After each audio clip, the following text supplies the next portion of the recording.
İşimizi devam ettiriyoruz. Oturum Başkanı olarak hepinize hoş geldiniz diyorum. Bugünkü konumuz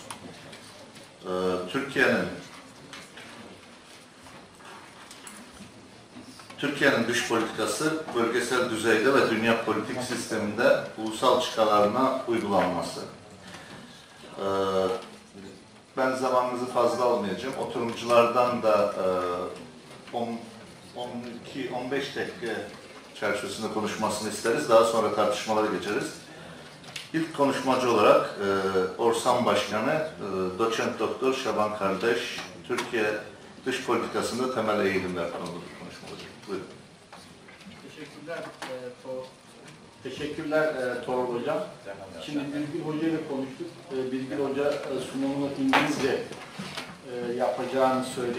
Çeviri açısından hem çevirmenlere hem de katılımcılara yardım babında. Bundan hareketle ben de İngilizce olarak sunumumu yapmaya çalışacağım. So discussing Turkish foreign policy these days is a hot topic, tough topic, and yesterday partly we touched on different dimensions of Turkey and Turkish foreign policy. But today in this session, in my own presentation, I will rather have a theoretical approach to Turkish foreign policy. I will save the discussions about the current issues, hot issues on Turkish foreign policy agenda for the Q&A session. If there are any questions, I would be happy to respond to the questions. So when we are talking about Turkey, the first question we need to ask is how to define, how to conceptualize Turkey as an actor in world politics. And there are, of course, different definitions, different arguments to place Turkey in international affairs. In my own academic studies, I argue that the best way to conceptualize Turkish foreign policy would be to define it as a regional power, and then especially the recent literature on regions, regional security complexes and regional powers. It is a good starting point to understand Turkey in world politics. So today, when we look at a country like Turkey, we see two different processes at work. On the one hand, Turkey is part of the international system. Turkey is trying to be an active player in the changing international system. But on the other hand, Turkey is also part of a region. But more important than that, different from different regional powers, Turkey simultaneously is part of different regions. So in that sense, I argue that we can define Turkey as a multi-regional power, in the sense that at the same time it is part of different regional security complexes, and this is an important characteristic of Turkey that differentiates it from other regional powers.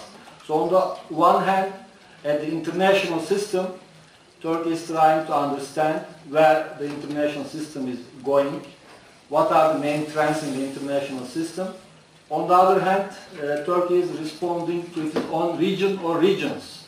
And in that sense, our conference here today, looking at the Middle East, Caucasus, Black Sea regions, is a good reflection of this multi-regional characteristic of Turkey.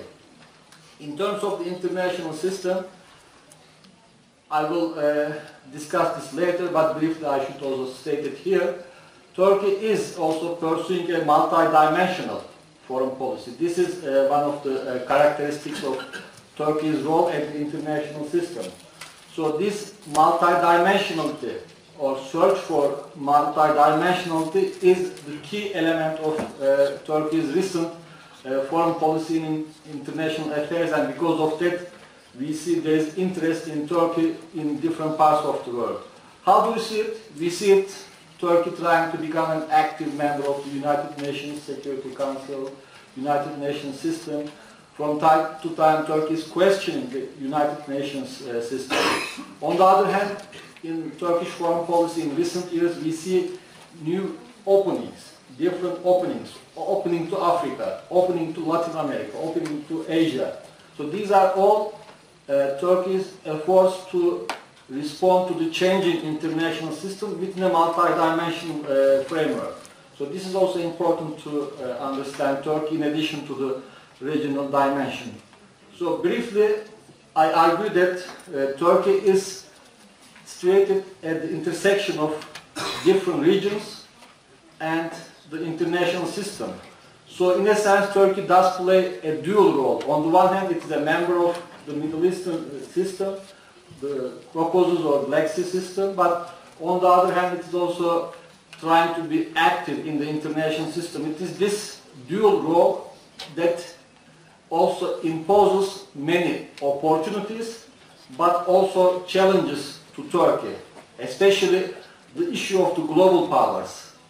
What to do with the global powers when the United States, whether you define Russia as a global power or not is a different question, or today China, when they penetrate into the Middle East, when they penetrate into the Caucasus, Central Asia or Balkans, what does Turkey do? How does Turkey balance its regional interests and priorities with those of the global actors? This is a very important characteristic of Turkish foreign policy, because Turkey is always under this constant pressure to balance the regional realities and the global international realities when it does conduct its own foreign policy. So this idea of Turkey being situated at the intersection of regional and international system is key, and here based on the literature on regional powers, I argue that Turkey as a regional power plays or can play different roles, and there are three specific roles that are important. So you can come up with different roles, but the three roles are the key here. The first role is what we call in the literature the leadership role. The leadership role suggests that a country, a regional power, tries to be an active player toward the creation of a regional order, regional system. So the country takes the lead toward creating a regional order. The second role is what we call the management role. The management role is seen when there is already an established regional order. So when the rules of the region are in place, when there is an established regional order, there is a need to maintain the existing order, and this is when we need management role. And there is a third role which we see in the case of regional powers, which is what I call representation. So Turkey, being at the intersection of the regional and international systems, does also try to represent its own region in international system, in the international platforms.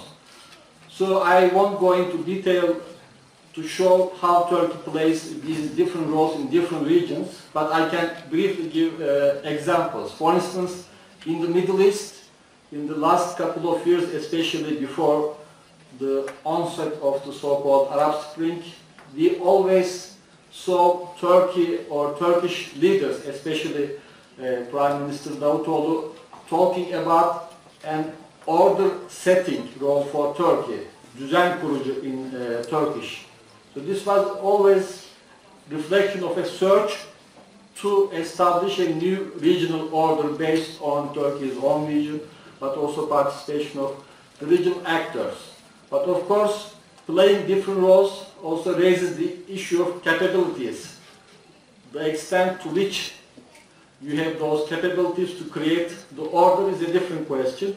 But for me, what is important here is the desire, the strategic vision to play the role.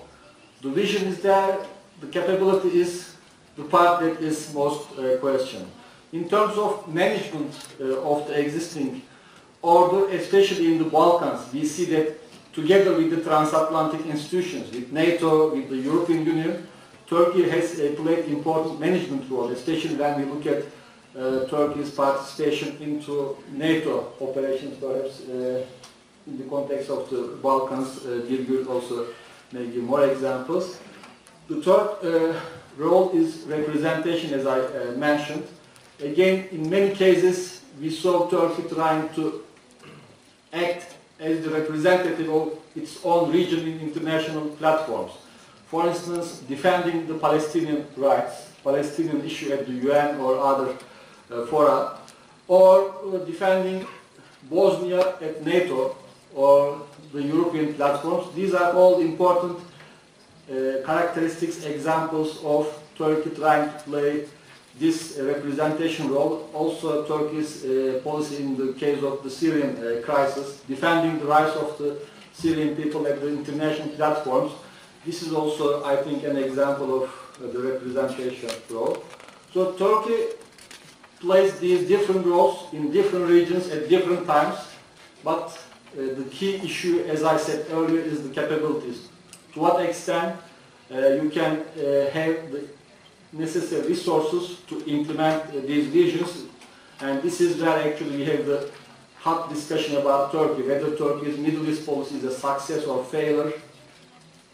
These are all because of the tension between the intentions and capabilities in my own understanding, and from time to time I also argued that we might have run into overstretch in terms of our capabilities versus our strategic vision. And then, what does a regional power do when it is situated at the intersection of the regional and global systems? I argue that it tries to achieve strategic autonomy. Strategic autonomy, what does it mean? The power, the ability of an actor to expand its own room of maneuver to the extent possible vis-à-vis the regional actors and the global actors. So here, a country such as Turkey can cooperate with the regional powers, other regional actors, but it can also compete with them. Again, a regional power such as Turkey can cooperate with the global actors, but sometimes it can also diverge and compete against them. It is all driven by a desire to achieve strategic autonomy to the extent possible. I always thought that this has been Turkey's own strategic vision. For instance, when we look at, just to give an example, brief example here, Turkey's policy on the so-called anti-Daesh, anti-ISIS coalition. When it started last year in August, when President Obama authorized the air strikes later, when the coalition was formed, everybody expected Turkey to join.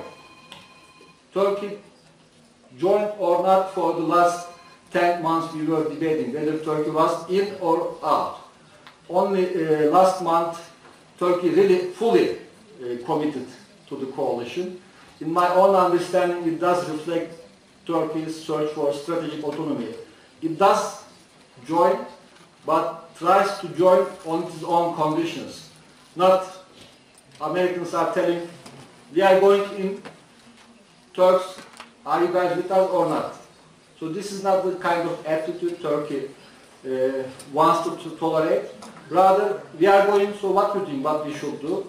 So Turkey always wants to have its own voice heard in the coalition.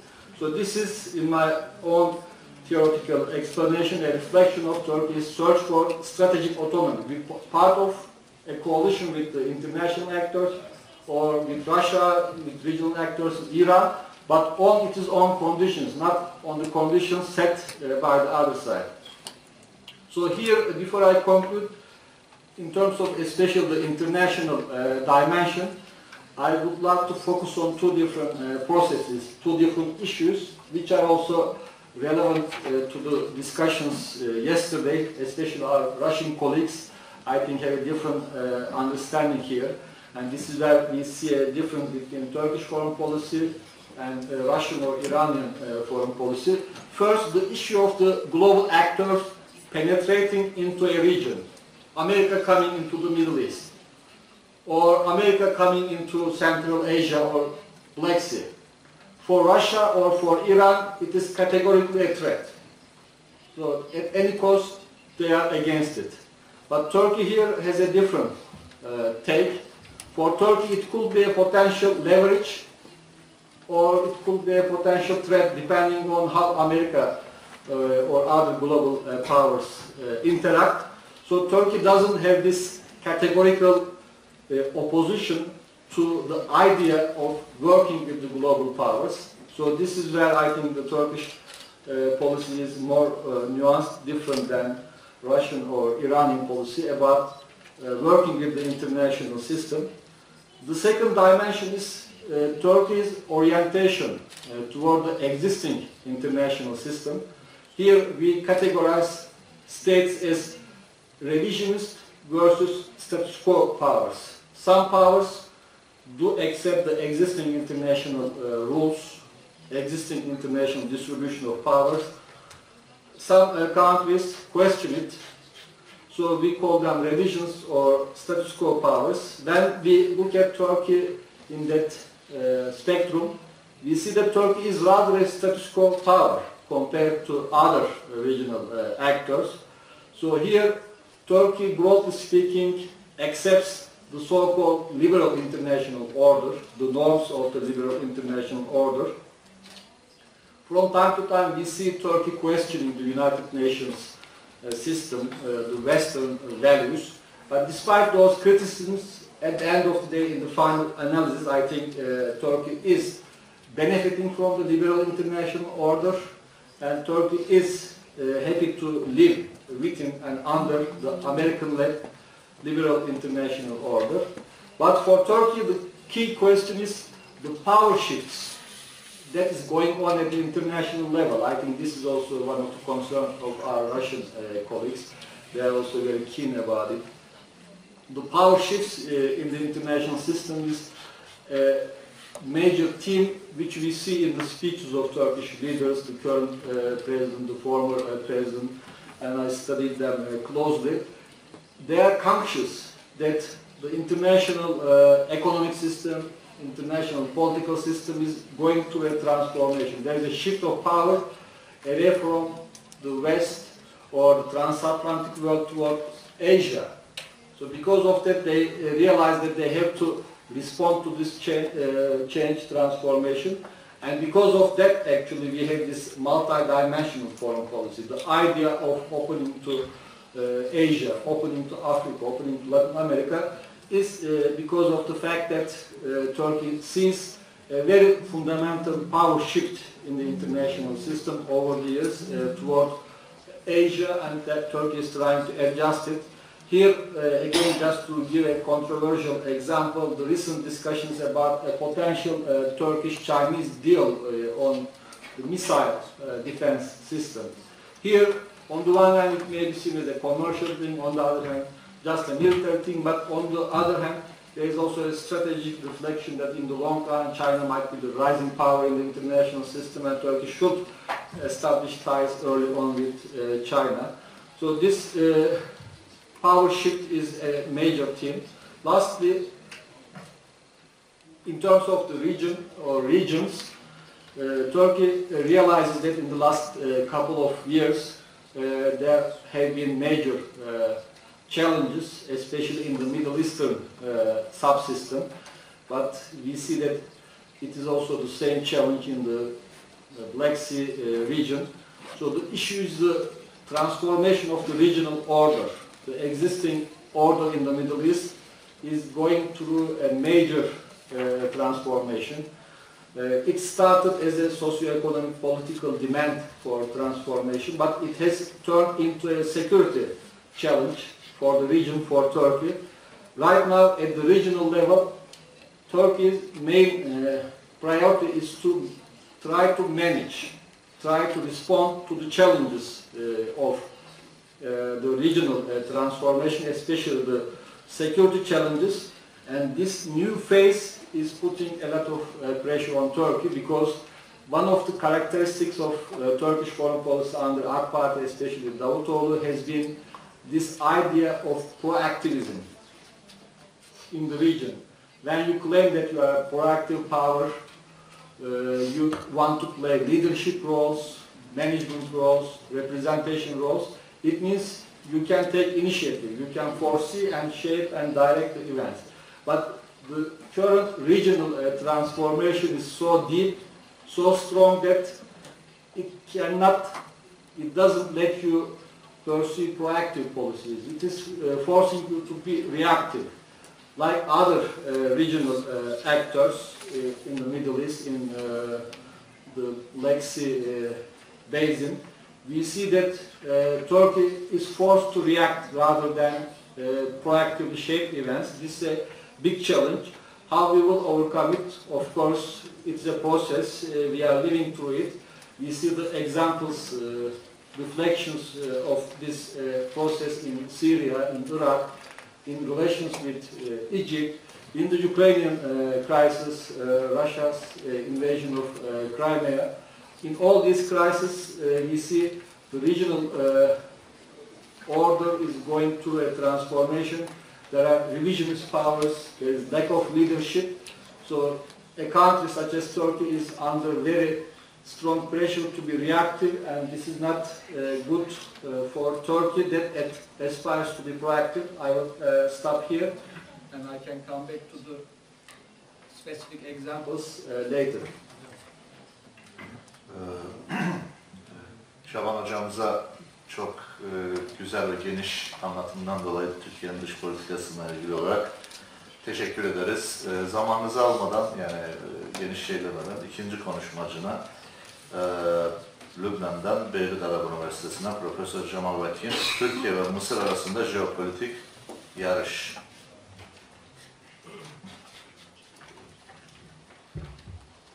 Thank you very much. I'm honored to be with you and to be invited for the second time to attend this conference. My research is, or my paper will be on the prospects of the rise of Egypt and the challenge that it could pose to Turkish ambitions in the East Mediterranean. This is based on historical comparative approach that I use in order to try to understand the current developments. What do I mean by East Mediterranean? We need to exclude the islands that are part of Greece, like Rhodes, like Crete and other islands. We need to exclude also Cyprus, because Cyprus is part of the European Union, and we are left with the Grand Syrian or Bilad Sham littoral on the Mediterranean that extends from the borders with Turkey in the north, between Syria and Turkey in the north, all the way to Gaza in the south.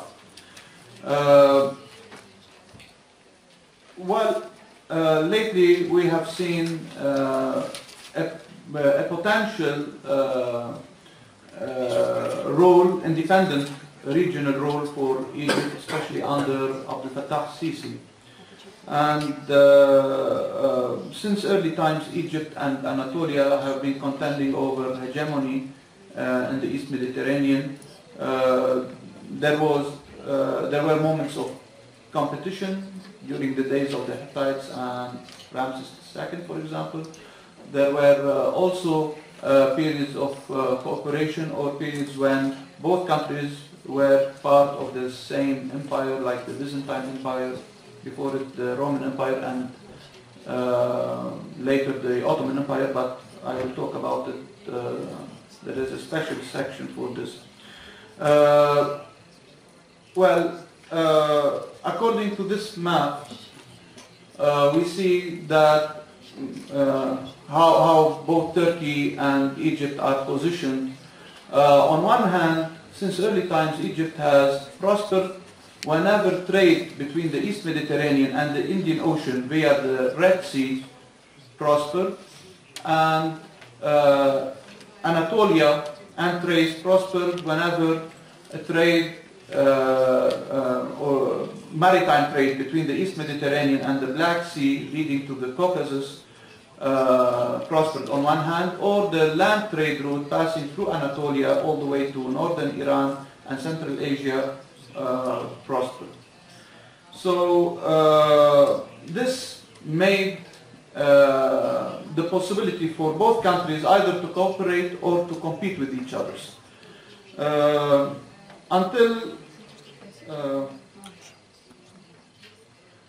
the year 1500, Egypt was the major power in the East Mediterranean because it controlled a major section of the trade with India. When I reviewed historians of that era, how they talked about Egypt, how it acted as the big brother for kingdoms on the western coast of India and the eastern coast of Africa, and how when the Portuguese infiltrated the region, they sought Egypt help to ward off the Portuguese threat. This proves that Egypt had a certain hegemonic role in the Western Indian Ocean and the East Mediterranean. But of course, the discovery of the Cape of Good Hope on one hand and the diversion of the Portuguese of the trade of the Indian Ocean weakened Egypt at a time when the Spanish themselves were posing a threat in the East Mediterranean. And Egypt wasn't up to the challenge, which weakened, so the diversion of trade weakened Egyptian economy at the time when the Ottomans were able to secure a major section of the trade between the East Mediterranean and the Black Sea after the fall of Constantinople. Another major achievement by the Ottomans was the Battle of Chaldiran in 1514, where Sultan Yavuz Salim or Salim I was able to defeat the Persians in the Battle of Chaldiran.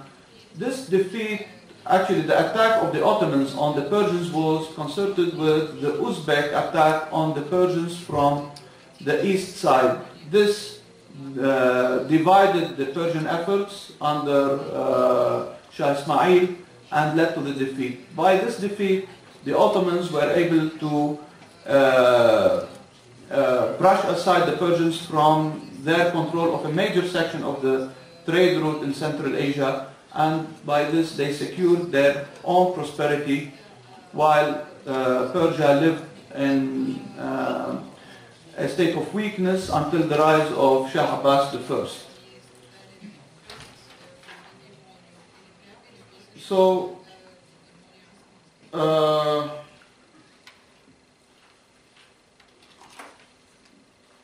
the Egyptians under Ottoman rule were marginalized, and the Ottoman era isn't that positive in the minds of many Egyptians. However, the mainstream scholarship gives credit to Napoleon Bonaparte in breaking Egypt's isolation and bringing Egypt into the age of modernity. However, I have a different argument that the first attempt at Egyptian active role in the region dates back to the 1760s with Ali Bey al-Kabir, when he was able to challenge Ottoman rule for a brief period of time. Actually, this was due to the revival of trade between the East Mediterranean and the Indian Ocean due to competition between European naval powers in the high seas, and at the same time the Russians were able in 1768-1774 to inflict the first major defeat on the Ottomans when they were able to take over Crimea, and by this the Ottomans lost their control of a major section of the trade route between the East Mediterranean and the Caucasus via the Black Sea. This explains the decline of the Ottoman Empire afterwards, especially that in 1648 the Russians and Chinese were able to divide Central Asia between them when they signed the Treaty of Nerchens, which diverted the trade route from northern Persia and from Anatolia to the hinterland of Siberia all the way to the Baltic Sea.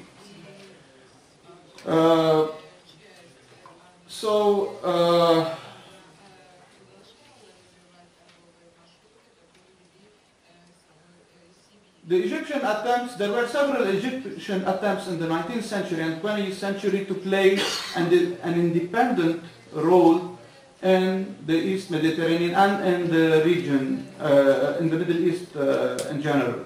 The first was the attempt by Muhammad Ali Pasha, who started as an Ottoman ruler of Egypt, but he was able to break out of Ottoman control and lead Egypt into the age of modernity. I believe that the major reason for the failure of Muhammad Ali Pasha in building up the power of Egypt was the rise of Great Britain as the major naval power, because Great Britain considered that a strong Egypt would pose a threat to the lines of communication of Egypt. This explains why Egypt fell to Britain in 1882, and this occupation lasted for nearly 70 years. The second attempt came with Jamal Abdel Nasser between 1952 and 1970. And this was also, this period saw a transition from the old British hegemony to the new American hegemony. So Nasser used this breach, let's say, to try to play an independent role, but it was also coupled with an active Russian or Soviet influence in the Black Sea and the East Mediterranean that Egypt benefited from. The failure of Nasser was, on one hand, due to the rise of the United States as the major naval power and the retreat of the Soviet Union, especially in the 1970s. It became very evident, and at the same time, I believe that the ousting of Khrushchev in the Soviet Union in 1964 marked the end of the militant policies of the Soviet Union in the world, and at the same time, the assassination of John F. Kennedy in the United States inaugurated a new era of aggressive American policies in the world. So this was the major reason for the failure of Nasser in building up or leading Egypt towards an independent role in the East Mediterranean on one hand. But we need to admit that during this period there was a competition between Turkey and Egypt, especially in the 1950s during the days of Prime Minister Adnan Menderes. Because at the time it was the first time for Turkey, for Republican Turkey, to turn into the Middle East and try to be part of the Pact of Baghdad and play an active role.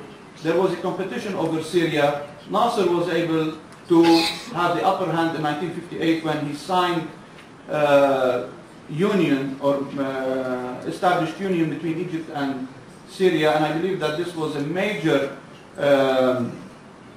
reason for the collapse of the Hashemite dynasty in Iraq and of the failure of Menderes policies that led to the coup d'etat in 1960.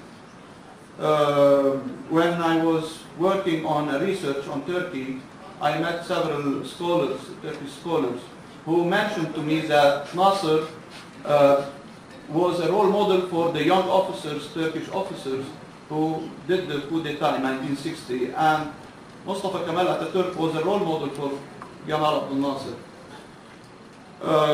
Well, the current situation, all reports say that the Indian Ocean will become the most important hub for economic activity, especially with the competition between the United States as the major naval power with rising powers like China. India is trying to play an independent role. So there are prospects that the Indian Ocean, or there will be a shift from the Atlantic Ocean to the Indian Ocean as the major hub for economic activity. This could benefit Egyptian aspirations for an independent role. On the other hand, we have the Eurasian trade, which is facing problems because of competition between various powers. We have China, Russia, and Iran on one hand, competing with the United States, Western Europe, and Turkey on the other hand. I believe that the United States have a strategy to block the Eurasian land powers like China, Russia, and Iran from having access to maritime trade routes. They are establishing a Pacific zone, economic zone, that excludes China in the Pacific, while including Japan, South Korea, Taiwan, Indonesia, Malaysia.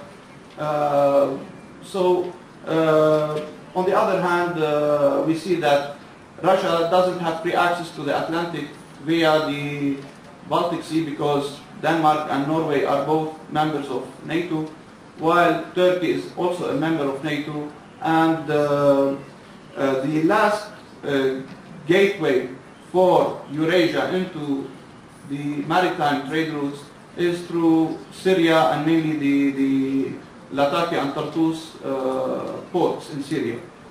So, because of problems and tension in Eurasia, I believe that this is affecting negatively Turkish economy. When I first visited Turkey in 2010, I believe that, I'll give just one fact. The Turkish lira was equal to 1.1 Turkish lira, 1.14 Turkish lira was equal to $1. Now 2.9 Turkish liras equal to $1. So there was a devaluation of the lira. There are other problems, economic problems, because of the failure of certain economic projects that are coupled with certain foreign policies, one of which is to have access to the Arab markets through Syria, for example. So,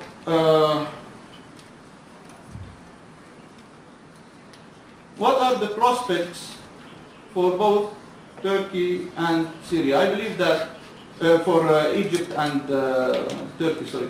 I believe that Egypt will benefit from the prosperous economy of the Indian Ocean. That explains why, for example, Egypt has inaugurated the new Suez Canal to boost traffic between the Indian Ocean, the Red Sea, and the East Mediterranean. Turkey is facing serious challenges from Russia and Iran to have free access to Central Asia, and I believe that this will put Egypt in a better position to have the upper hand in the East Mediterranean, especially that this might get the approval of Russia, which could benefit from Egypt's geographical position to have access to the Indian Ocean. Thank you. Profesör Jamal Wakim'e böyle tarihi perspektif üzerinden hareket ederek jeopolitik değerlendirme yaptığı için teşekkür ederiz. Ben tekrar zaman almadan üçüncü konuşmacıya St. Petersburg Devlet Üniversitesi Uluslararası İlişkiler Teori ve Tarih Bölümü doçenti Sayın Alesandr Sotnichenko'ya vermek istiyorum konuyu. Dünya ekonomik sisteminde Türkiye'nin rolünün artmasında enerji alanında Rus-Türk ilişkileri fark gören. Пожалуйста.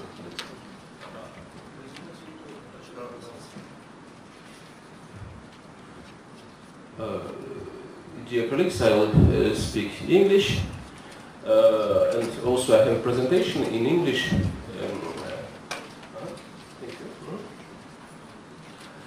So the field of my research and my presentation is development of Russian-Turkish energy cooperation and the factor of Turkey's role in the world economic system. Now, firstly, I will talk about the most discussable project, about the Turkish Stream project and the cooperation between Russia and Turkey around this project and the discussion and negotiations around this project. So, next slide, please. How to do? Thank you. So, do you know that Turkey and Russia have signed an agreement for the construction of the Turkish Stream? Here you can see the map. On December 1st, 2014, and this project was created due to the rejection of Bulgaria from this South Stream project under the pressure of European Union, and maybe United States, now we don't know.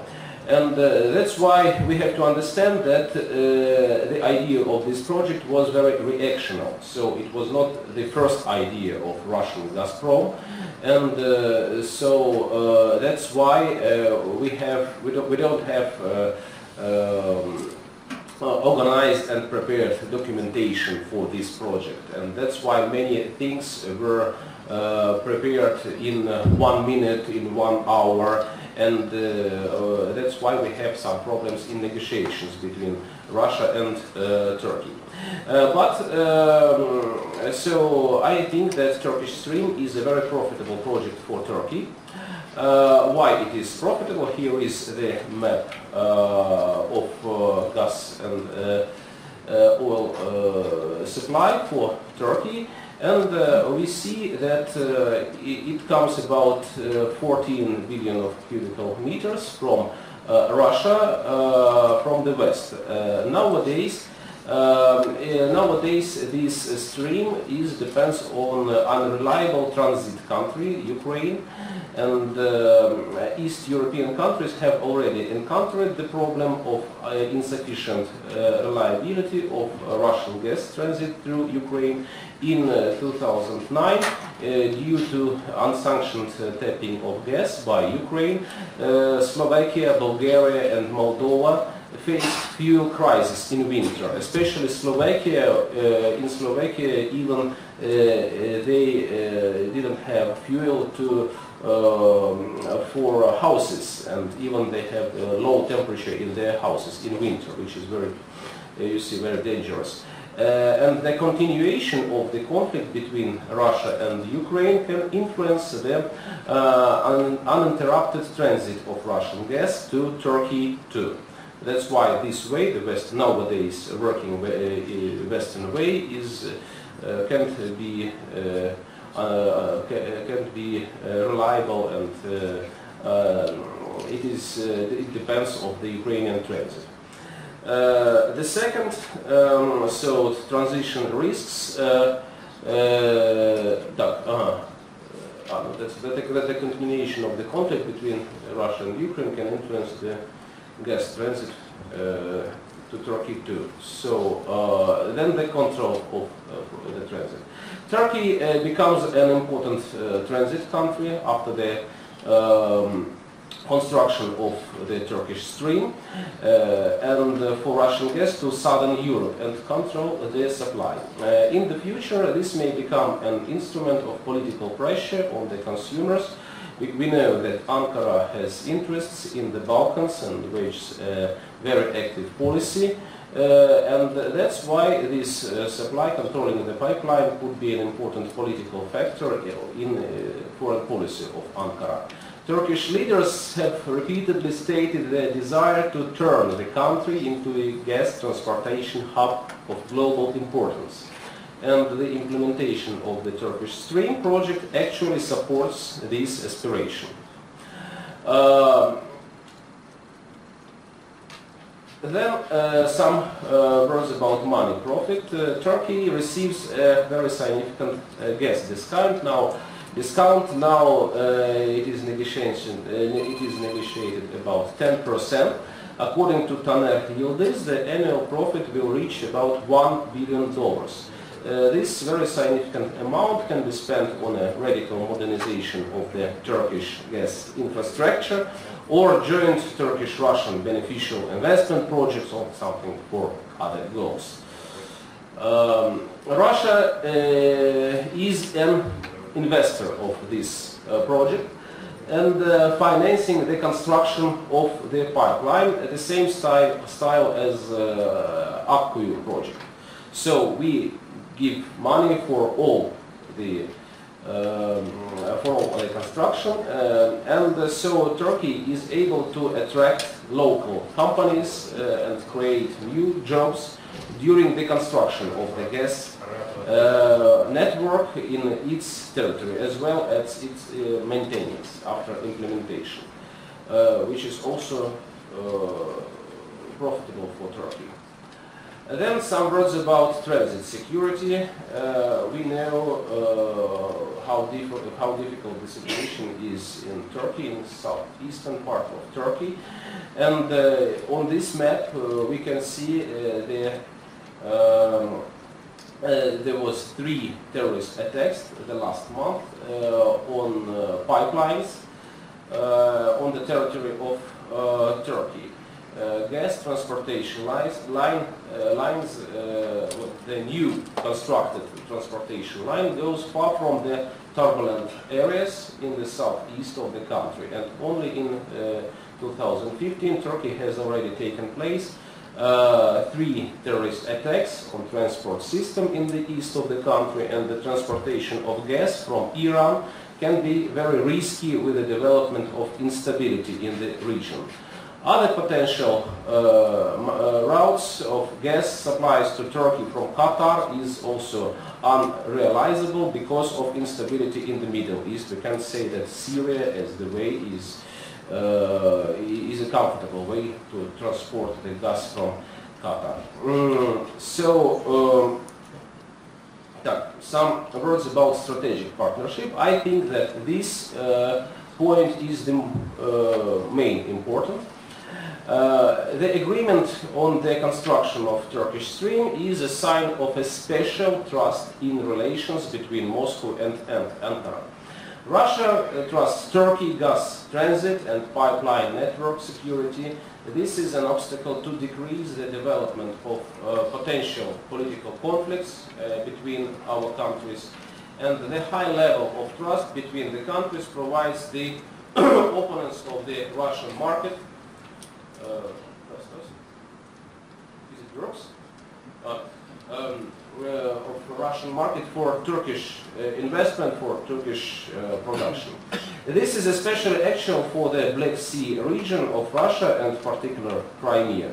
Moreover, Russia becomes more open to the Turkish cultural influence.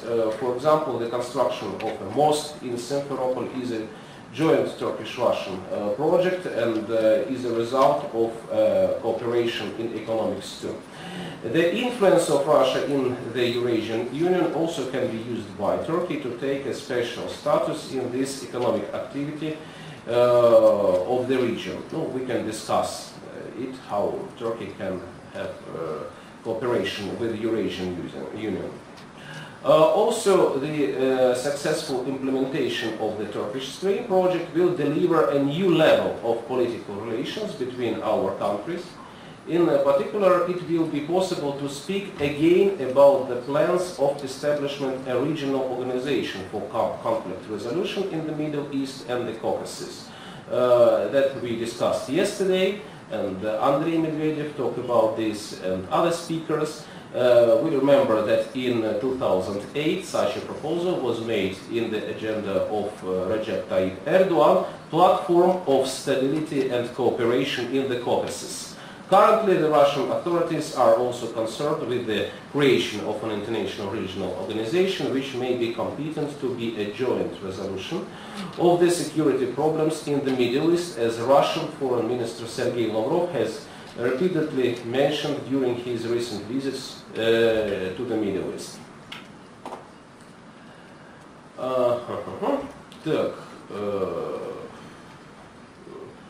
So the project Turkish Stream has a number of opponents, and primarily these include the United States and European Union. Using its influence on Turkey, they are trying to convince Ankara to abandon the project because of their conflict with Russia. And Russia hopes that Turkey is able to choose their own allies and favorable foreign economic projects as a country with an independent foreign policy. The refusal of the Italian company Saipem, that is a subsidiary of Eni, to cooperate with Gazprom. It is mentioned many times in newspapers that it is like the main problem in construction of this pipeline. I talked with people from Saipem and from Gazprom.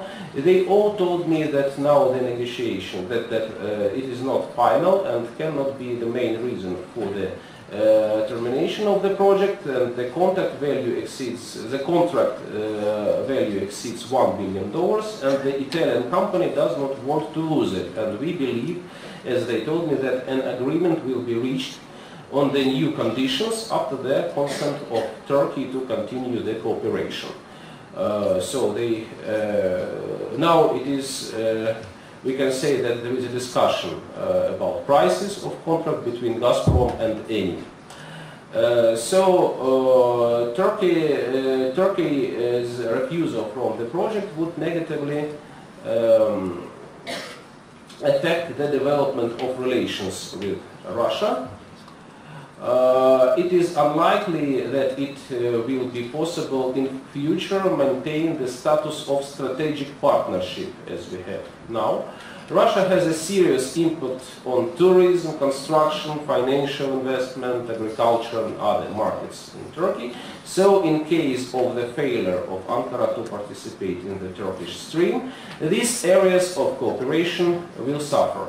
Turkey already has a negative experience of breaking of relations with former partners for political reasons. Since the beginning of the Arab Spring in 2011, Ankara refuses to cooperate with the authorities in Damascus, and now it is paying the price for its political adventurism. What ORSAM has repeatedly made reports about the problems that have emerged in Turkey after breaking relations with Syria. It concerns of the situation of Syrian refugees and the reduction of the Turkish exports, growing instability on the borders, etc. And now the existing problem of terrorism has been added. So during the implementation of zero problems with neighbors strategy, Turkey managed to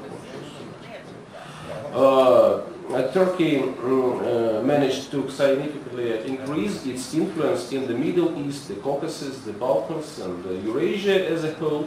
And Turkey, in the last decade, established itself as a truly independent power, according to our point of view, conducting its foreign policy according to its own national interests and not by the order of stronger allies, as it was earlier.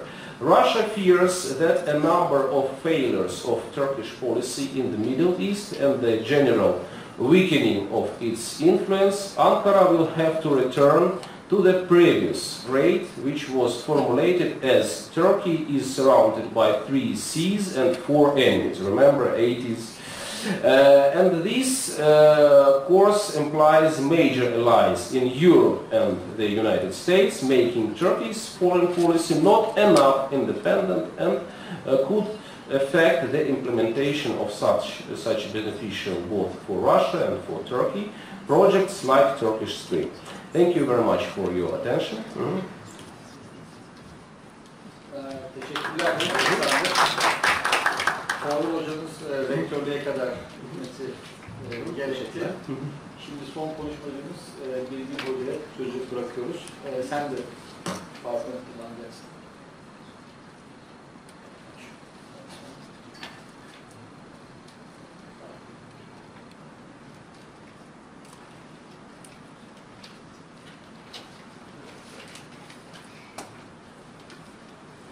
Thank you very much. Öncelikle sunumumu İngilizce yapmak istedim ben de. Şaban Hoca'nın belirttiği gibi. 2 nedenden dolayı. Bir tanesi Türkçe konuştuğum zaman ben çok hızlı konuşuyorum sanırım. Ve sürekli tercümanlardan uyarı alıyorum. Bu bir sıkıntı oluşturuyor. İkinci neden de İngilizce evrensel bir dil ve bu uluslararası konferanslarda sanırım hepimizin hayatını kolaylaştırıyor ve diyaloğu arttırıyor diye düşünüyorum. O yüzden izninizle sunumumu İngilizce yapmak istiyorum. At this international symposium, so far the speakers still focus on Turkish foreign policy, mainly concentrated on Turkish foreign policy towards the Middle East. I will do something different. I will focus on Turkish foreign policy towards the Balkans, and I hope that it will give us an opportunity to understand Turkey's approach towards other neighboring regions that are relatively peaceful and stable, and it will give us to see the multi-dimensionality of Turkish foreign policy that Şaban Hoca has just mentioned. When I started this research, I had several research questions in my mind. First of all, I did try to understand how the negotiation process between Turkey and the European Union affected Turkey's foreign policy in general and Balkans policy in particular. It can be something as a joke to talk about the Europeanization process of Turkey nowadays. But however, I would argue that although the negotiations have not been proceeding so well between Turkey and the European Union, still that process itself has a number of contributions for Turkey's international policies.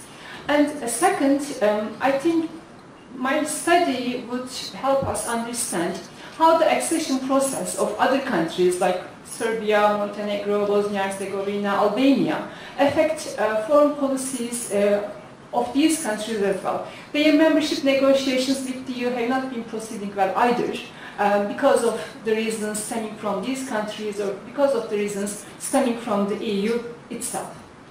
First of all, I would like to analyze very briefly the concept of Europeanization, and I will try to give several examples about the impact of Europeanization on Turkish foreign policy, Turkey's security understanding in general, and lastly, and the focus of my research is on impact of Europeanization on Balkans policy of Turkey. There are different stages of Europeanization studies in the literature. When people started talking about the Europeanization after the creation of European Coal and Steel Community, first of all, the basic question was how these European states, very soon after the end of the Second World War, came to accept the idea of integration, any kind of supranational, any kind of creation of a supranational organization. And at the second stage, there were scholars who tried to understand how the process of European integration affected domestic politics of member countries. And third, how does the EU have an impact on domestic and foreign policies of candidate states as well as would-be candidate states?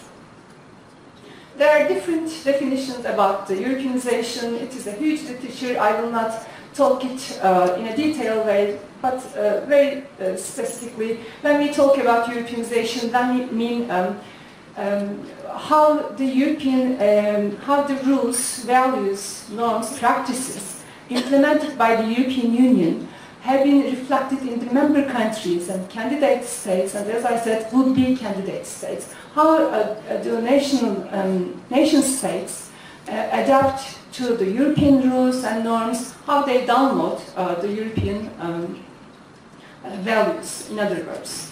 When we talk about Turkish foreign policy and Europeanization, first of all, we should mention two essential elements that are the prerequisites for the Europeanization to be implemented. First of all, there must be a misfit between that particular country and the norms and practices of the European Union. And second, there must be a credible policy of the European Union, or European Union must be a credible actor for that specific particular state or country. Even though the country maybe is not a member yet, maybe it is not a candidate yet, but still there must be a light at the end of the tunnel of the Europeanization. Of course, foreign policy of the European Union is a very controversial subject by itself, whether the EU has a foreign policy. It depends. Sometimes they can come together and they can have some joint declarations, practices. When it comes to the Balkans, I think we can talk about a general foreign policy of the European Union. When it comes to the Middle East, it is, I know, it's a different subject. Each member country has its own history, has its own national priorities and they cannot come up with a joint policy toward the Middle East. But when it comes to the Balkans, I think they have some basic ideas what to do. First of all, their basic idea, especially after the end of the Kosovo, we can argue, the civilian approach. There must be civilian ways to solve the problems of the Balkans. It must be a desecuritized foreign policy, and the European Union should contribute to the desecuritization of the problems, like we see in the mediation of the European Union between Serbia and Kosovo. Again, another mediation attempt of the European Union towards the internal problems in Macedonia. Another focus of the EU foreign policy on the Balkans is regional cooperation. When we look at the progress reports of the European Union, it focuses on that the Balkan countries, first of all, should come together and they should create some mechanisms of regional cooperation. And fourth, we can also say that the economic cooperation is one of the basic pillars of the foreign policy of the EU. When we try to understand how the EU, how the Europeanization process, how these negotiations affect the Turkish foreign policy and security understanding in general, we can give many examples, but let me focus on just several of them. First of all, the status and structure of National Security Council has been changed in Turkey in 2003 thanks to this Europeanization process. There were many reform packages passed in the Turkish parliament in the late 1990s and early 2000s, and one of them was about the National Security Council. This is an important mechanism in order to understand Turkey's security policies, because according to the 1982 Constitution, the decisions of the National Security Council had to be taken into consideration by the government as priority. I mean, in practice, that means whatever the National Security Council decides, the governments had to implement it. And at the time, before these reform packages, the majority of the members of the Turkish National Security Council consists of military. But what happened, because of these reforms, the number of civilian members increased in the council, and now they are the majority, and it has become an advisory body. That means if a decision comes out of the National Security Council, it is up to the government to implement it or not. Another important example in order to understand the impact of Europeanization on Turkish foreign policy has been related to the Cyprus issue. Turkey Turkey perceived the Cyprus issue as a national issue, national cause, and it had some traditional policies towards Cyprus that seemed to change in 2003, 2004, and Turkey tried to contribute to the solution of the Cyprus issue in a much more ambitious way. And then Turkish Prime Minister Erdogan went to Oxford University in 2004. He also stated that there is now Turkey-Greek rapprochement, and Turkey has some new policies on the Cyprus issue based on the Annan Plan, the plan of the United Nations, the Secretary General of the United Nations at the time. He argued that the common ground is the EU. That's why we have Turkish-Greek rapprochement, that's why we have a new approach towards the Cyprus issue. When we come to the Balkans and Turkey, since the early 2000s, maybe we can start with the end of the Cold War. We can argue that as the Cold War ended, Turkey had many new opportunities to bring some new initiatives to the Balkans. The impact of the end of the Cold War brought Turkey a greater maneuvering place in the neighboring regions, including the Balkans. In the 2000s, when the conflicts in the Balkans ended, the US lost its interest in the region because of many reasons, one of them being 9/11 events. And the European Union could not fill in the vacuum left by the United States. And Turkey started becoming an important regional actor in the Balkans. When we try to understand the current Turkish foreign policy towards the Balkans, I think the basic guideline would be a manuscript written by the then Foreign Minister, now Prime Minister, Ahmet Davutoğlu, a forward-looking vision for the Balkans. Davutoğlu argued in the manuscript that if the Balkan countries will solve their problems, it will be through regional ownership and inclusiveness. They will be the ones who will solve their own problems, and they shouldn't expect some external actors to come and solve their problems instead of themselves. There must be regional integration, European integration, and the regional countries, including Turkey, should try to develop common stance in regional and international organizations. And when we look at the speeches of both Davutoğlu and Erdogan, we see how this Europeanization had an impact on their approach toward the region. Let me just make a quotation from a speech of Davutoğlu. He argued that instead of macro-level division, we need to bolster macro-level integration. On this level, having political dialogue is of paramount importance. There should be bilateral and multilateral high-level political dialogue and mechanisms that meet on a regular basis, similar to the European Union's mechanisms. I think that is something quite important. And in another speech, he stated that Turkey started to employ European neighborhood policy in the neighborhood. And we can argue that in some places where the European Union could not prove any successes, Turkey contributed to the solution of some problems. Like I can give you more examples in the Q&A session, like we see in the Bosnian case and in the relations between Bosnia and Herzegovina and Serbia.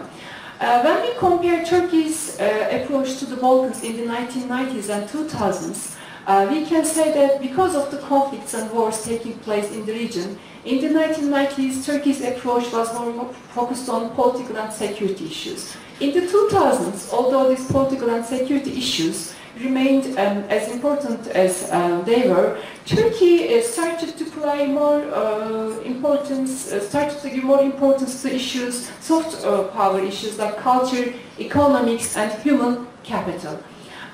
Trading state concept, I think the article by Kirişçi is an important contribution to the literature, and it has been influential in Turkey's policies toward the region as well. When we look at trade volume between Turkey and the Balkan countries, we see an about 6 times increase in 15 years. And Turkey also tried to implement a kind of Turkish-style Schengen with the Balkan countries. Turkey has a liberal visa regime, as it was argued by some previous speakers as well, including the Balkan states. Turkey does not require any visa from the Balkan countries, and it has its counterpart in the Balkan countries. Balkan countries that are not EU members do not require visa from Turkish citizens. One important Turkish initiative in this respect has been Yunus Emre Cultural Centers. Turkey has been implementing a very ambitious cultural diplomacy in the region, and in 6 Balkan countries there are 12 Yunus Emre Cultural Centers. These centers are like British Council or Goethe Institute. You can have a language course, and there are some cultural events like art courses, agri courses, and some concerts by Turkish singers. Turkish authors go and they sign their books, there are book launches, etc., etc. And Turkey is the only country in the Balkans region that has such an ambitious cultural diplomacy. No other Balkan country does have such cultural centers in the regional countries. And Kerem Öktem argues that Turkish has been becoming as a kind of regional lingua franca in the Balkans, we can argue. And as an extension of it, we can say Turkish culture has been becoming as a kind of culture franca. And Davutoğlu himself argued that this Turkish cultural diplomacy is a kind of Turkish Renaissance. I mean, the usage of this concept of Renaissance is an important indicator of how the Western impact, European impact, has been felt on Turkey's recent focus on cultural policies as well. I also stated that Turkey has been investing in human capital in the region as well, not only in the Balkans, but including the Balkans. These Turkish scholarships has been widened in the recent years. In the early 1990s, Turkey started giving scholarships to foreign students, but at the time, in the early 1990s, it was mainly directed to the so-called Turkic countries in the Caucasus and the Central Asia. But it has been now covering the whole world. Any student in Bosnia-Herzegovina, Serbia, Montenegro, Burundi, Afghanistan can apply for Turkish scholarships through internet, and I think every year about 4,000 foreign students come to Turkey, and 700 of them coming from the Balkans. Turkish Cooperation and Coordination Agency, TİKA, is another important actor in the region. It has been allocating 18.5% of its aid to the Balkans. Diyanet, Turkish Religious Directorate, is another important actor. For example, it organizes an annual summit of Balkan Muslim leaders since 2007, and the former state minister responsible for Diyanet, Mehmet Aydın, he argued that Diyanet's international responsibility is no less important and difficult than its responsibility in Turkey. And there is also the media component of this cultural diplomacy. TRT has been opening some regional offices in the region, and there is another channel of the TRT, Turkish official radio television channel, TRT Avaz, that is mainly concentrating on broadcasting for these the so-called Turkic countries, or countries that have some cultural similarities with Turkey. Another important actor that I tried to focus on recently is the Turkish municipalities. It is not only Turkish Foreign Ministry or TİKA or Diyanet that has some new initiatives in the region, but Turkish municipalities as well. And it is not just only greater city municipalities of Istanbul, Ankara or Izmir, but district municipalities also have their own foreign policy mainly towards the Balkans. For example, there is the municipality of Bayrampaşa in Istanbul. In Bayrampaşa, there is many of the population stem from the Balkans. There are Balkan origin people who live in Bayrampaşa district of Istanbul. Bayrampaşa municipality organizes iftar in different parts of the Balkans during Ramadan. For example, this photo is taken from the iftar organization by Bayrampaşa municipality in Mostar. And that is a photo at the Keçiören municipality in Ankara. They organized a kind of cultural night of Kosovo in 2011. There were different cultural events. And another important thing about these cultural events has been, for example, an important example, in Bursa last year there has been the Balkan countries' first theater festival. And many theater organizations from different Balkan countries came to Bursa, and they staged their plays there. Another important factor is Turkish soap operas, that is the soap opera Muhteşem Yüzyıl, Magnificent Century, and in Bosnia-Herzegovina they call it Magnificent Süleyman, and it has become a huge event. And these Turkish soap operas are playing a bigger role in terms of cultural, how to say it, when it comes to common ties between Turkish and Balkan countries. When you talk to people, for example, in Bosnia-Herzegovina, you are going to see some people who learn Turkish, colloquial Turkish, not grammar and details and everything, but colloquial Turkish, just watching this series. I mean, I have met some people, they learn Turkish, and that is an important thing. Another important thing, when you have these soap operas, and when they became so popular, there is more interest in Ottoman history and Turkish history. When you go to bookstores in Serbia and Bosnia-Herzegovina and different countries in the region, you are going to see many translations of the history books. I think that is also something quite important. But not everything is 100% positive, of course. There are some challenges for Turkish foreign policy in the region.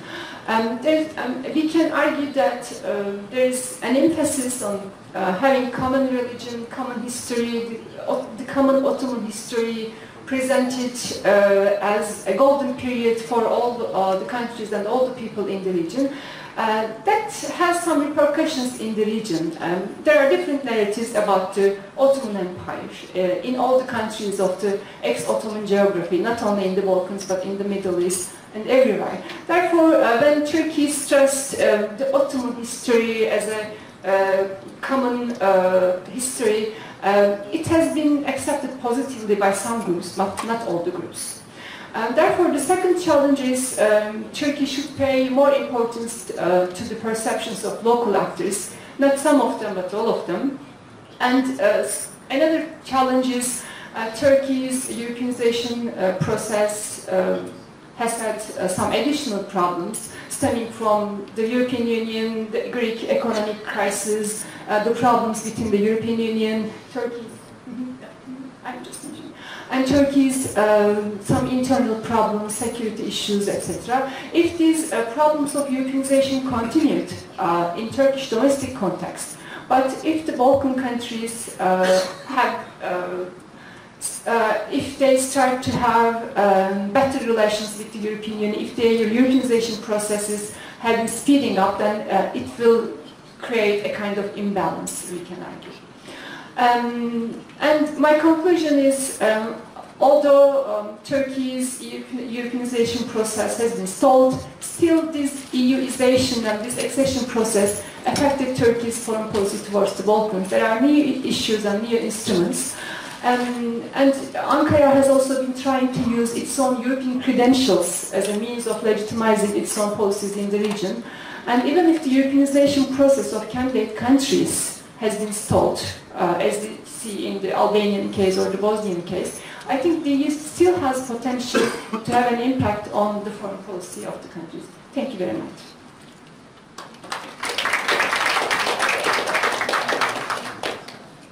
Teşekkürler. Son sonuçla birlikte soru cevap kısmına geçebiliriz. Sizlerden gelecek soruları ben sürenizle aldım. Toplamak istiyorum birkaç soruyu. O şekilde cevaplara geçebiliriz diye düşünüyorum.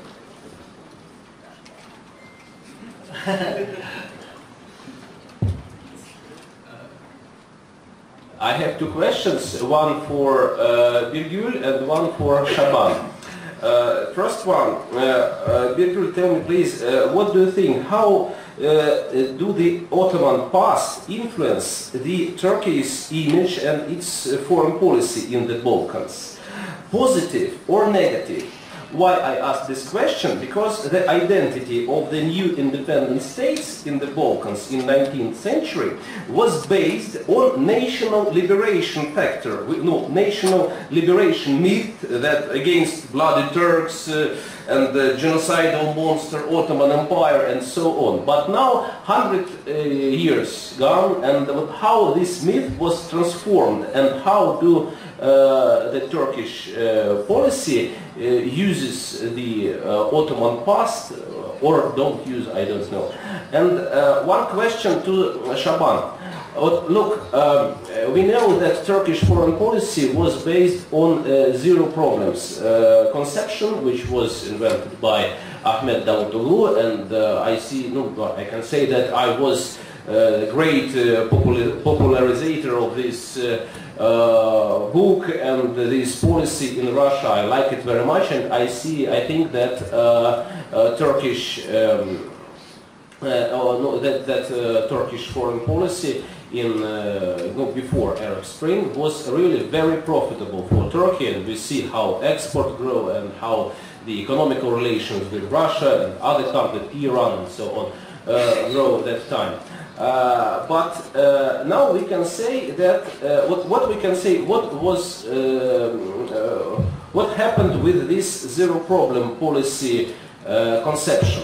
Davutoğlu in 2013 published a paper about new foreign policy, new zero problem, and zero problems in a new era, you know. But really, what maybe I don't, maybe I'm not a good academician, but I didn't understand this article. Please, maybe you will translate me this article and other people. What does he mean? What is a new policy? According to my opinion, I was on the conference, it was in 2011, firstly in Çırağan Palace in Istanbul, and then in Gaziantep. It was the beginning of the Arab Spring, and all people from Syria, from Tunisia, from Egypt, they told that, look, we won our democracy and now we will form a new Middle East. And all Turkish academicians, and they told that we have to reject the zero problem policy because it is old policy. Now we need a new, more active policy in the Middle East. And I told that time that the alternative to the zero problem policy is the old policy that Turkey is surrounded by enemies and seas. And now we see that the result of, according to my opinion, that the result of this new Turkish foreign policy, that Turkey has problems with all neighbors. With Iran, with Syria, with Iraq, and so on. Maybe I don't understand something. Please translate me. Thank you very much. I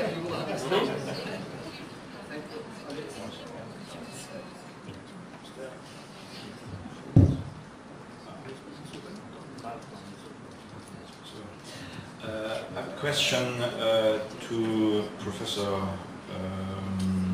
Şaban and to Professor Demirtaş. So we talk about Russia and the Balkan dimension. I mean, at the moment in Russia the big thing is Eurasia. But we should not forget that there are other concepts competing with this concept within Russia.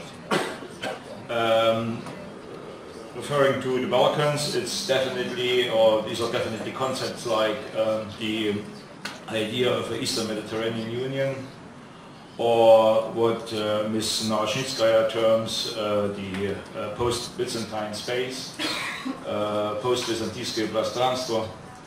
How are these ideas perceived in Turkey, especially against the backdrop of recent European policies towards Greece and increasing Greece bashing, especially in Germany, and also against the backdrop of Russian debates about what constitutes the so-called Ruski Mir, the Russian world or the Russian common ground.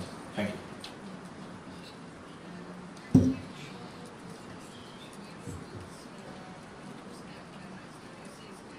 One more question.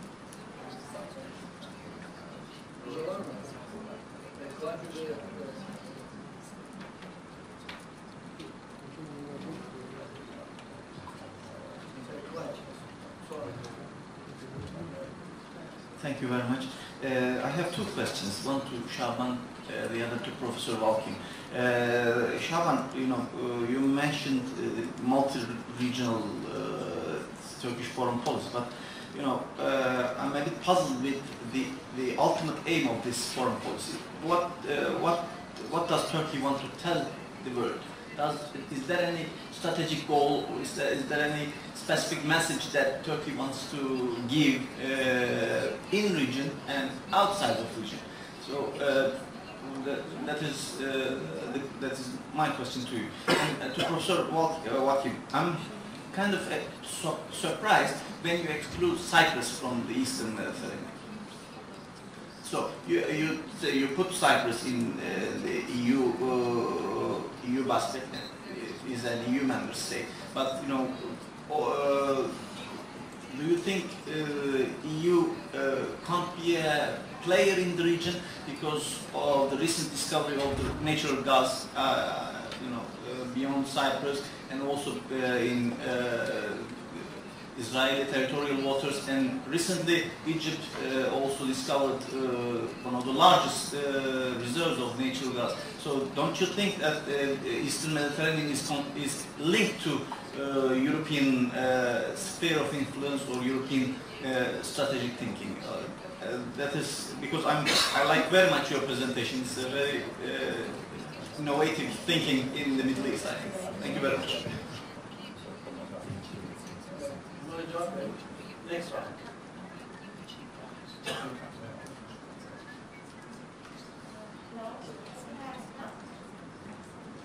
My name is Rihanna. I'm a student, PhD student of Ankara University. And I have a question for Mr. Şaban Kardaş. You noted in your speech about the Cathedral Mosque, the building of Cathedral Mosque in Simferopol. And the information, I think that it's not clear because the decision, the resolution of building of that mosque was accepted by Ukraine in 2011, and the project started since that period. And I would like to ask you about the official position of Turkey, about their cooperation with the country who occupied the territory, and especially the position of Turkey about the Crimea first.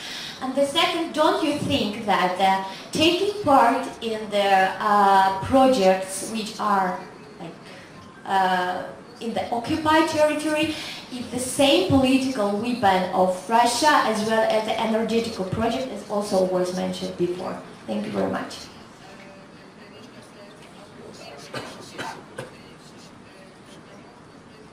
Okay, let's start with the third questions, and we can take another round of questions later. In response to Alex's question about the so-called zero problems policy, zero problems foreign policy, this is exactly a good reflection of the confusion, conceptual confusion about the Turkish foreign policy, especially not only in outside analysis but also inside. We sometimes have it. In this short presentation, actually, usually when I talk about the subject, I exactly start with this confusion to clarify what I mean. So, first of all, Turkey never had a zero problems foreign policy. Zero problems was only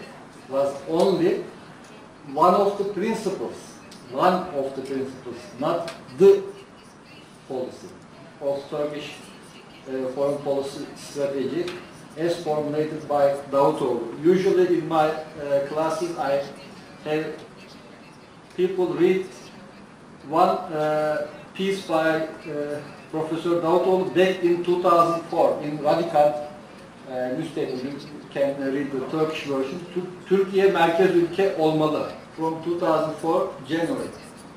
So this is the first time when he clearly and in a non-academic sense spoke about this concept of merkezli ülke. This is also a response to, of course, Kıvanç's question. In Turkey's understanding, it is an AK Party or Davutoğlu understanding. The key concept is merkezli ülke, which is central power. So this is, if you read Davutoğlu's book, of course, related to geopolitics, his understanding of geopolitics, critical geopolitics. It is a complex piece, of course, eclectic piece to some extent. So when he says Turkey should be a central power, merkez ülke, he lists 5 principles. And interestingly, zero problems is one of them, but it is not the first principle, it is the second principle. But I always argue that since the concept was so popular, so sexy, so to speak, it became widespread. Everybody started talking about zero problems as though believing that zero problems was all about Turkish foreign policy, or Turkish foreign policy was all about zero problems. This is only one of the principles. So why I say this? Because the article by Davutoğlu you referred to from 2013, there he is exactly making the argument that for a certain period of time, one of the principles, zero problems, was more visible in the Middle East because the environment was right for it. But with the start of the Arab Spring, or however you call it, so the regional environment also changed. So it also meant that the principle, the main principle, should also change. You cannot just talk about zero problems just for the sake of zero problems, because it is a principle, but it's not the entire policy.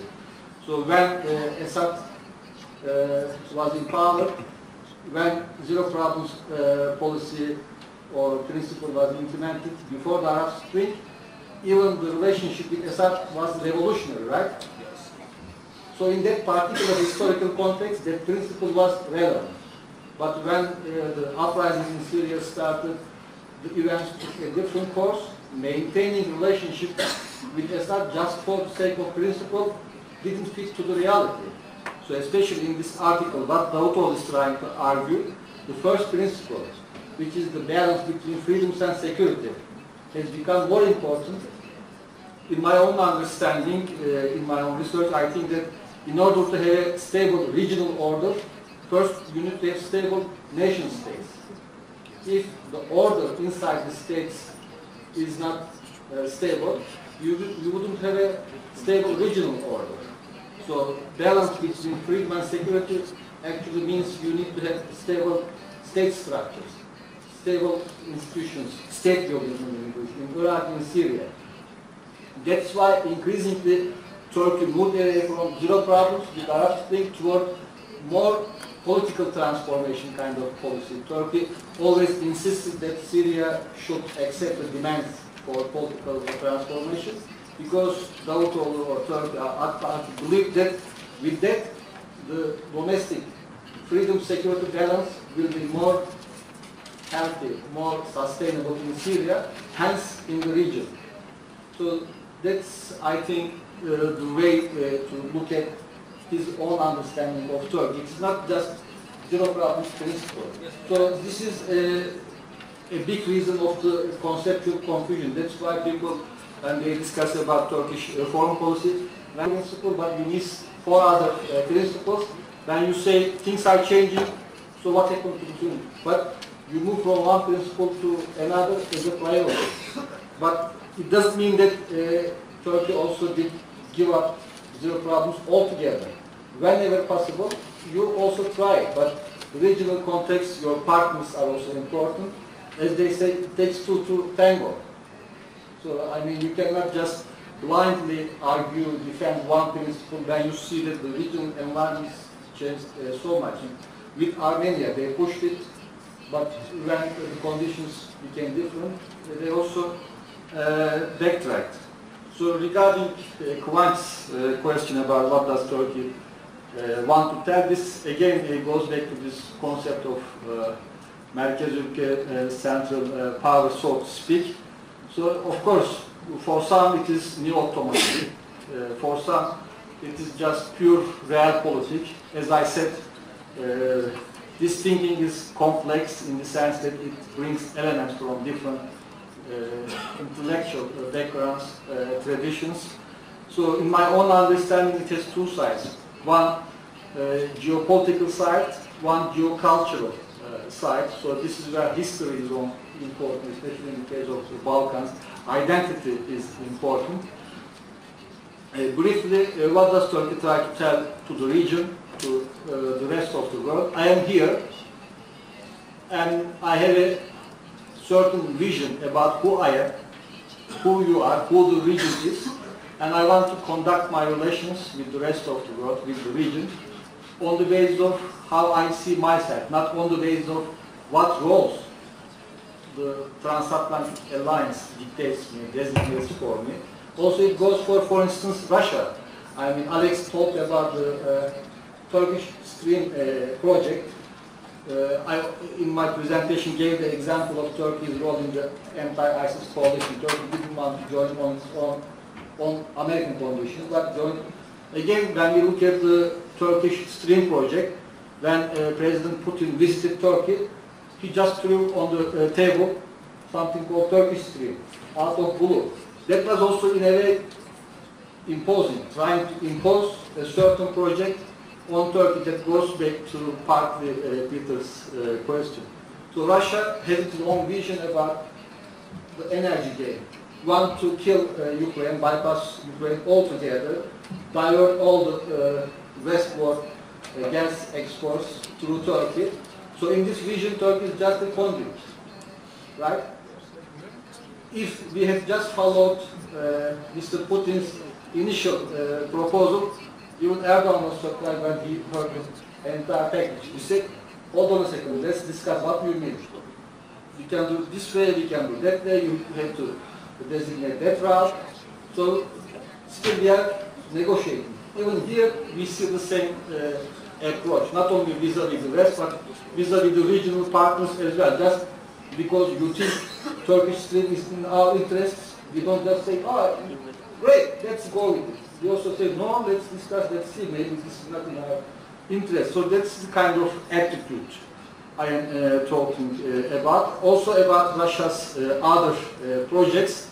Potentially, Turkey is open to different projects, and especially President Erdogan many times, and Prime Minister Davutoğlu when he was foreign minister, I believe in Kazakhstan, and he was attending one of the summits in Kazakhstan, made it clear that he is ready to cooperate with some of the Russian projects.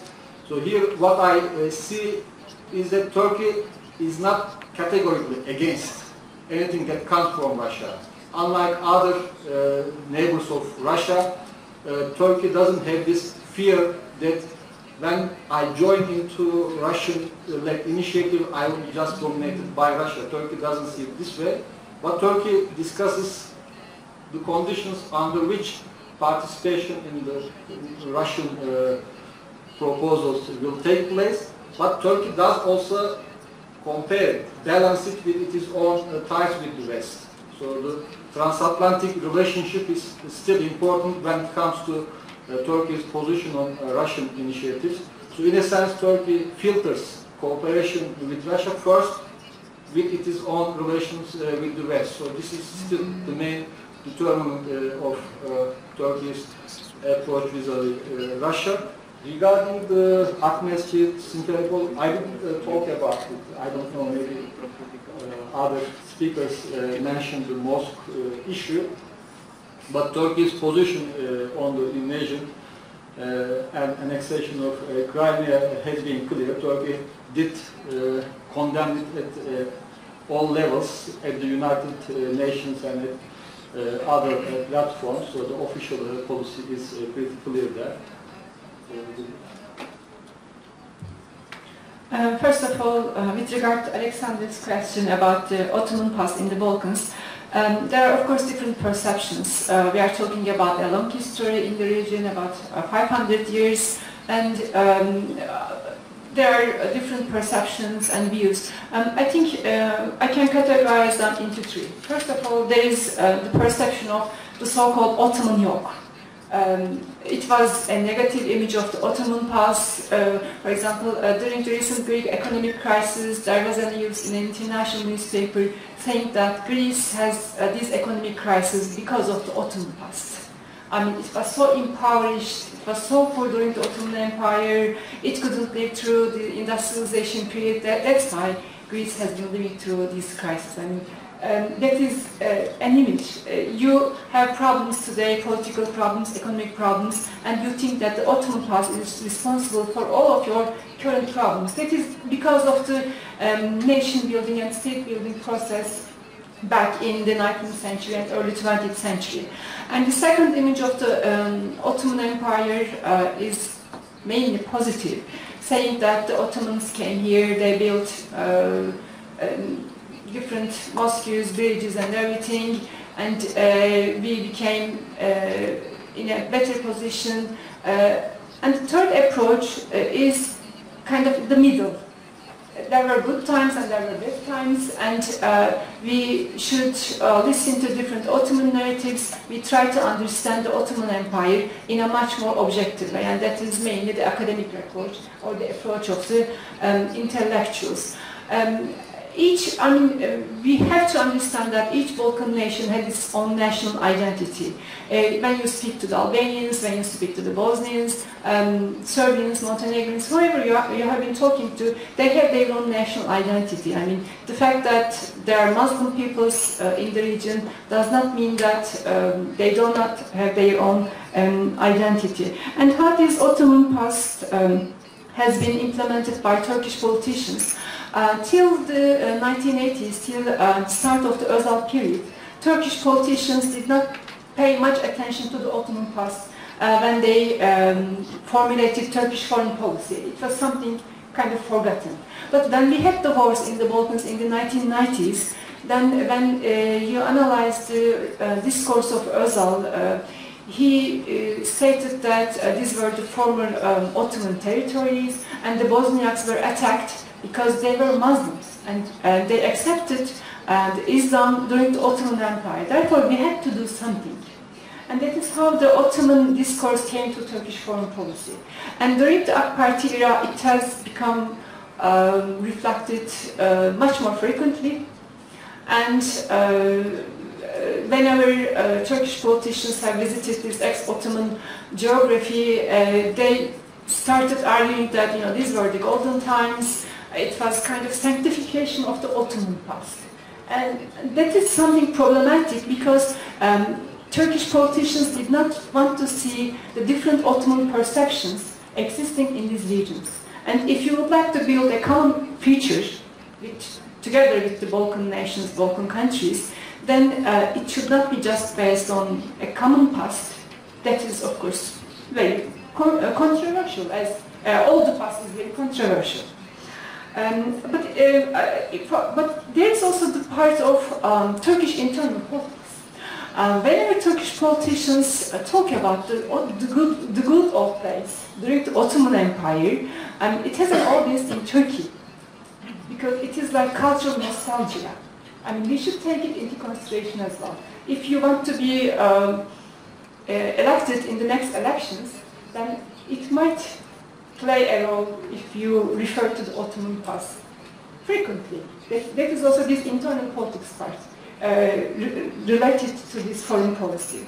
And the second question by Dr. Peter Linke about the Russian initiatives in the Balkans and how Turkey perceives it. As Şaban Hoca mentioned, as far as I can follow, Turkey is not opposed to any other initiatives coming from the US, coming from the European Union, coming from Russia. But I think the place of the Balkans in Turkish foreign policy and Russian foreign policy is something different. Balkans, as far as I know, I am not an expert on Russian policy, but as far as I can follow, Balkans is nowadays not the priority of Russian foreign policy. Russia has economic interest in the region, strategic interest in the region, and the Balkans region can play a role for Russia to rise its global actorhood role. But for Turkey, it is something different. Turkey has a history there. And Turkey has some kin groups, and there are still Turkish minorities in different parts of the Balkans. In Bulgaria, still today, 10% of the Bulgarian population consists of Turkish minority. In Kosovo, Macedonia, different parts, there are Turkish minorities. There are also the so-called related communities of Turkey. There are Muslim communities in different parts of the Balkans. Another important thing, there is the so-called Balkan diaspora in Turkey. We do not have statistics, unfortunately, but many academic works state that at least 20% of Turkish population stems from the Balkans. Either their grandmothers, grandfathers, or great-grandmothers, somebody came from the Balkans. And still we have in Turkey people who speak Albanian, Bosnian, Serbian, Croatian, whatever it is, as their mother tongue. And there are many bilingual people in Turkey. We have to take it into consideration. And the Balkan diaspora in Turkey is the best organized diaspora compared to other people. Thank you. Well, I am also from the Balkans, my grandparents. And you remember in 2012 when we did the Balkan workshops in different capitals, going back to your example in Serbia, one of the scholars said, okay, we understand, we need to have regional cooperation, which is in all our interests, economic-wise, politic-wise, but why do we talk so much about history? Let's look forward, not backward. When we talk about history, because it comes with baggage, and I exactly conveyed that message to the Foreign Minister Davutoğlu at that time. He said, it's part of our history, how we can avoid talking. Unfortunately, as a realist, I also agree with Birgül Hoca that when it comes to the Balkan policy, rather than the pragmatic, futuristic, functionalist understanding, we talk too much about history. Sometimes, especially in the non-Muslim communities, it raises a certain reaction. And even if they agree on the need to cooperate at the regional level, because of the cultural language, they are sometimes irritated, which I think we should be worried, sometimes careful about. Alex, what's the question for you? No, to Professor Wakim. Yes, Professor. When I talked about I was identifying actually the region where, in the East Mediterranean, where Turkish-Egyptian competition is taking place. So I wasn't excluding Cyprus from the East Mediterranean, but for the time being, we don't see any involvement, Egyptian involvement in the affairs of Cyprus or trying to mend fences with Cyprus and support, let's say, southern Cyprus against northern Cyprus, something like that. Whereas we see that there is fierce competition between Egypt and Turkey in different areas of what we call Greater Syria or Bilad al-Sham, that includes Syria, Lebanon, Palestine, and Jordan. I'll give examples. For example, in Palestine, Egypt supports Mahmoud Abbas, Abu Mazen in the West Bank, while Turkey supports Hamas in Gaza. And both, what's weird in this case is that Abu Mazen wants peace with Israel with the auspices of Egypt and Saudi Arabia, while Hamas wants a long-term truce with Israel under the auspices of Turkey.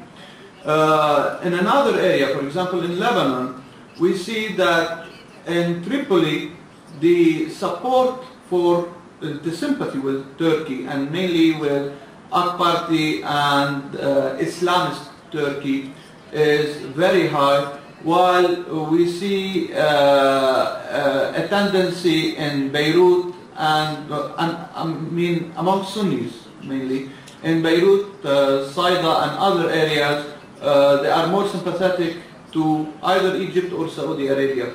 And this is another area of competition. Even in Syria, we see that Turkey is, they were forced to impose a certain no-fly zone and or a buffer zone in northern Syria, while we see that media is reporting contacts between the President Abdel Fattah Sisi, the Egyptian president, those secret with President Bashar al-Assad. So I believe that this is the area where competition is taking place. Why Syria is of concern for Egypt? Because since early times, Syria was the forefront defense line for Egypt. Ramses II was fighting the Hittites in Qadish near Homs. Actually, in modern times, for example, the lot of Muhammad Mursi became very weak, especially when the Syrian army with Hezbollah were able to win the Battle of Al-Qusayr. And this is how they cut off the supply line between Tripoli in northern Lebanon and Homs in central Syria. A week later, Morsi was ousted, and we had a transitory period that led to the rise of Sisi to power. In the days of, for example, Jamal Abdel Nasser was fighting along the defensive line between Gaza and Bir Saba. It was the same place where the Mamluks were, they fought their first battle against the Mongols before Ain Jalut in northern Palestine. So Greater Syria has always been the first defensive line. Why it's of concern for Egypt when Turkey talks about a no-fly zone in northern Syria? We need not forget that Egypt fell under Ottoman rule after the Battle of Marj-Dabir in 1516, when all of Syria fell under Ottoman rule. A year later, Egypt itself came under Ottoman control. When I was reading historians of that era, mainly Ibn Iyas, describing the massacres that happened in Egypt after the Battle of Raidaniya, and it was a bit ironic when he refers to the Mamluks ruling Egypt, he refers to them as the Turks, while when he talked about the Ottoman troops of Selim I, he referred to them either as Rum, means the Byzantines, or Ottomans. So I believe that it's of great concern for Egypt when Turkey tries to spread its influence on Syria. Morsi himself, I believe that he speed up his downfall when he accepted to this slogan of neo-Ottomanism and bringing Egypt under the banner of neo-Ottomanism, which meant for Egyptians bringing Egypt back to Ottoman rule, which doesn't stand well in the minds of many Egyptians. Thank you.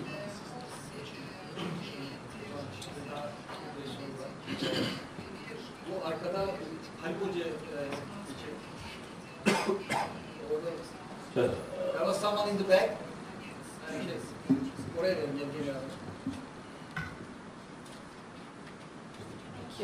First of all, thank you very much for your very interesting presentations. And I have a short comment and also a question on the Turkish stream. My comment is for Dr. Sotnichenko about the gas crisis between Russia and Ukraine in 2009. While there was no unsanctioned tapping of gas by Ukraine, that is just not the truth. And there was a commission from the European Union which actually showed that the problem was not in Ukraine actually done. But my question is to Mr. Şaban Kardaş about the Turkish stream and how it correlates with those three models you were speaking about Turkey, like leadership, management, and representation. Because as far as I can understand, what Turkey is actually trying to do now is to somehow shape the environment, to direct the developments in the regional environment, and to come up with its own initiatives. It might be some kind of project in energy sphere, in economics, so on. But what Turkish stream project is about is first imposing by Russia of its own conditions and of its own initiatives on the regional countries and on Turkey. And the other one, there is actually nothing economic and nothing about energy in the Turkish stream project, because I think it's understandable everywhere that this is a kind of a political project, absolutely politically based one. First to bypass Ukraine, but also to show that Russia is the regional player and the leading player in the region. And even in this presentation we saw today, there was very little about economy, because this is really a very expensive project and there is no actually any infrastructure for transit of gas through Turkey and then to the European part of Turkey and then to Greece. And so actually we're speaking about a political project which may not correlate with the interests of Turkey, while there is TENEP, for example, because when you get like 30% or 40% of gas from Russia, you just depend on it. But when you get more than half of gas supplies from Russia, you're actually in the hands of Russia. So how could you comment the position of Turkey on this question, and do you really think that there is actually anything, any benefits for Turkey within the Turkish stream project? Thank you. Anybody from the side? Okay, we go to Arif.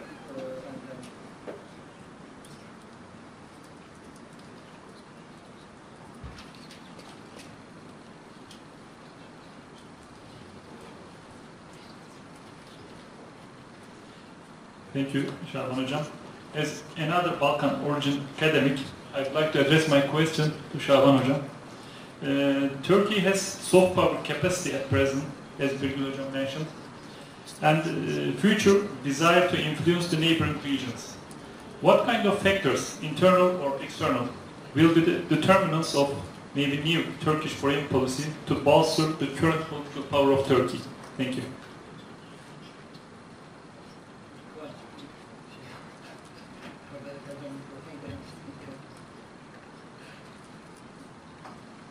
Thank you very much for a very interesting presentation.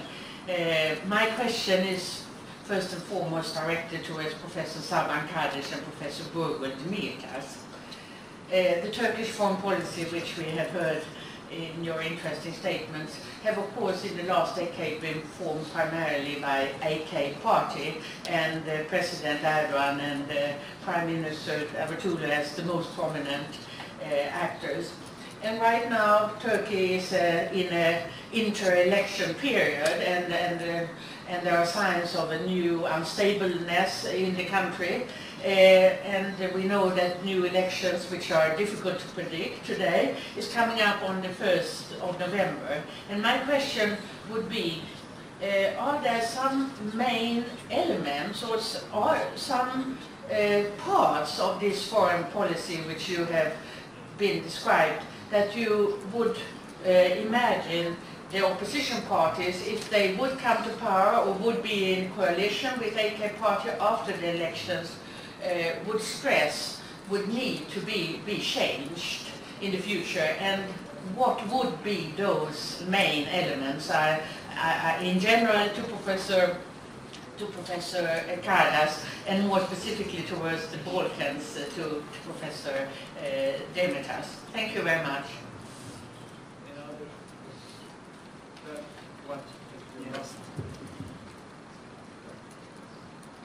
Actually, this is a follow-up question to Professor Wakim. In your last slide, you mentioned the Russian approval for Egyptian, let's say, aspirations of regional power, using Suez Canal and integrating trade with Indian Ocean and the Mediterranean trade. Can you please elaborate on that? What do you mean by Russian approval? Okay. Regarding the Turkish Stream project, I don't agree with your assessment because you are seeing the situation from a Ukrainian perspective. Turkey sees it from its own perspective, and when seen from Turkey's perspective, unfortunately the picture is different, which is not a good news for Ukraine, I know, but it is not as optimistic as Alex suggests. But it is not as pessimistic as you suggest. For Ukraine, it is not a commercial project. It is not based on economic rationality. It is a pure strategic project that aims to bypass Ukraine, strategically bring Ukraine under Russian domination perhaps. But for Turkey, this is not exactly the same story. Even about the Turkish gas imports being dominated by Russia. If Turkish Stream project can be realized, as I understand it, it won't go into full capacity in one step. They are talking about 4 different lines. Probably it will be a step-by-step development. 1 or 2 lines first, later the rest. So if 1 or 2 lines first are completed, it will mean that the western line, as Alex also mentioned, through Ukraine and Bulgaria, which supplies Turkey, will be diverted to Turkish Stream. It means at the end of the day, we will get the same amount of gas from Russia as we were importing. This project may not be economic, it may be strategic, but I don't care. As long as Russia is paying for it, as long as I'm getting gas from Russia, whether it comes from Ukraine, Bulgaria to Turkey, or whether it comes from air, Georgia, underneath the Black Sea, it is the same to me. This is what I care. Going back to the 2009 crisis, I don't care who caused the trouble. Winter is coming. When winter comes, the important thing is gas is there. If there is a crisis between Russia and Ukraine, you start bickering. You cause, it is the EU, it is the Russia, it is the Kiev. But if there is no gas, this is what I care. As Alex also suggested in his slide, one advantage of this project to me is, if such a project is there, if I know that there is a straight line from Russia to me, without any geopolitical dispute between Russia, the EU, the United States, Ukraine, that delivers gas to me. That's what matters to me for my own supply security. I guess there is a strategic interest for Turkey here. If you remember the 2009 crisis, when there were interruptions, we also had difficulties. And thanks to Blue Stream pipeline, which also goes underneath the Black Sea, we were able to get gas. Even Russia increased supplies to Blue Stream at that time to make up for the missing volumes from the Western line. So here, if the Turkish Stream project goes through, for Turkey, the economic rationality doesn't matter. Because for Turkey, what is important is to ensure its own supply security. The gas is there when winter comes. If it doesn't go through Ukraine, this is not my problem, it is your problem. That's why it doesn't increase the dependence of Turkey on Russia, if it diverges. But you can ask questions, is Turkey not sensitive about this new strategic weakness, vulnerability of Ukraine? That's a different question. But purely from that pipeline perspective, the economic rationality can be debated. Because I also am working on an article on this same subject. There are arguments that since Russia already did invest in the exploration work for the South Stream, if the Turkish Stream project develops in stages because of the sunk costs, etc., the 1 or 2 line initial startup may still be feasible from economic perspective. That's why your argument that it's a purely strategic project, not economic at all, this is also open for question. Briefly, from Turkish perspective, what matters for us is the supply security. Russia is obliged to deliver. That's Russia's obligation. If there is a problem between Russia and Ukraine, I don't care who caused it. I care about the gas, and if Turkish Stream delivers it, I am okay. And then,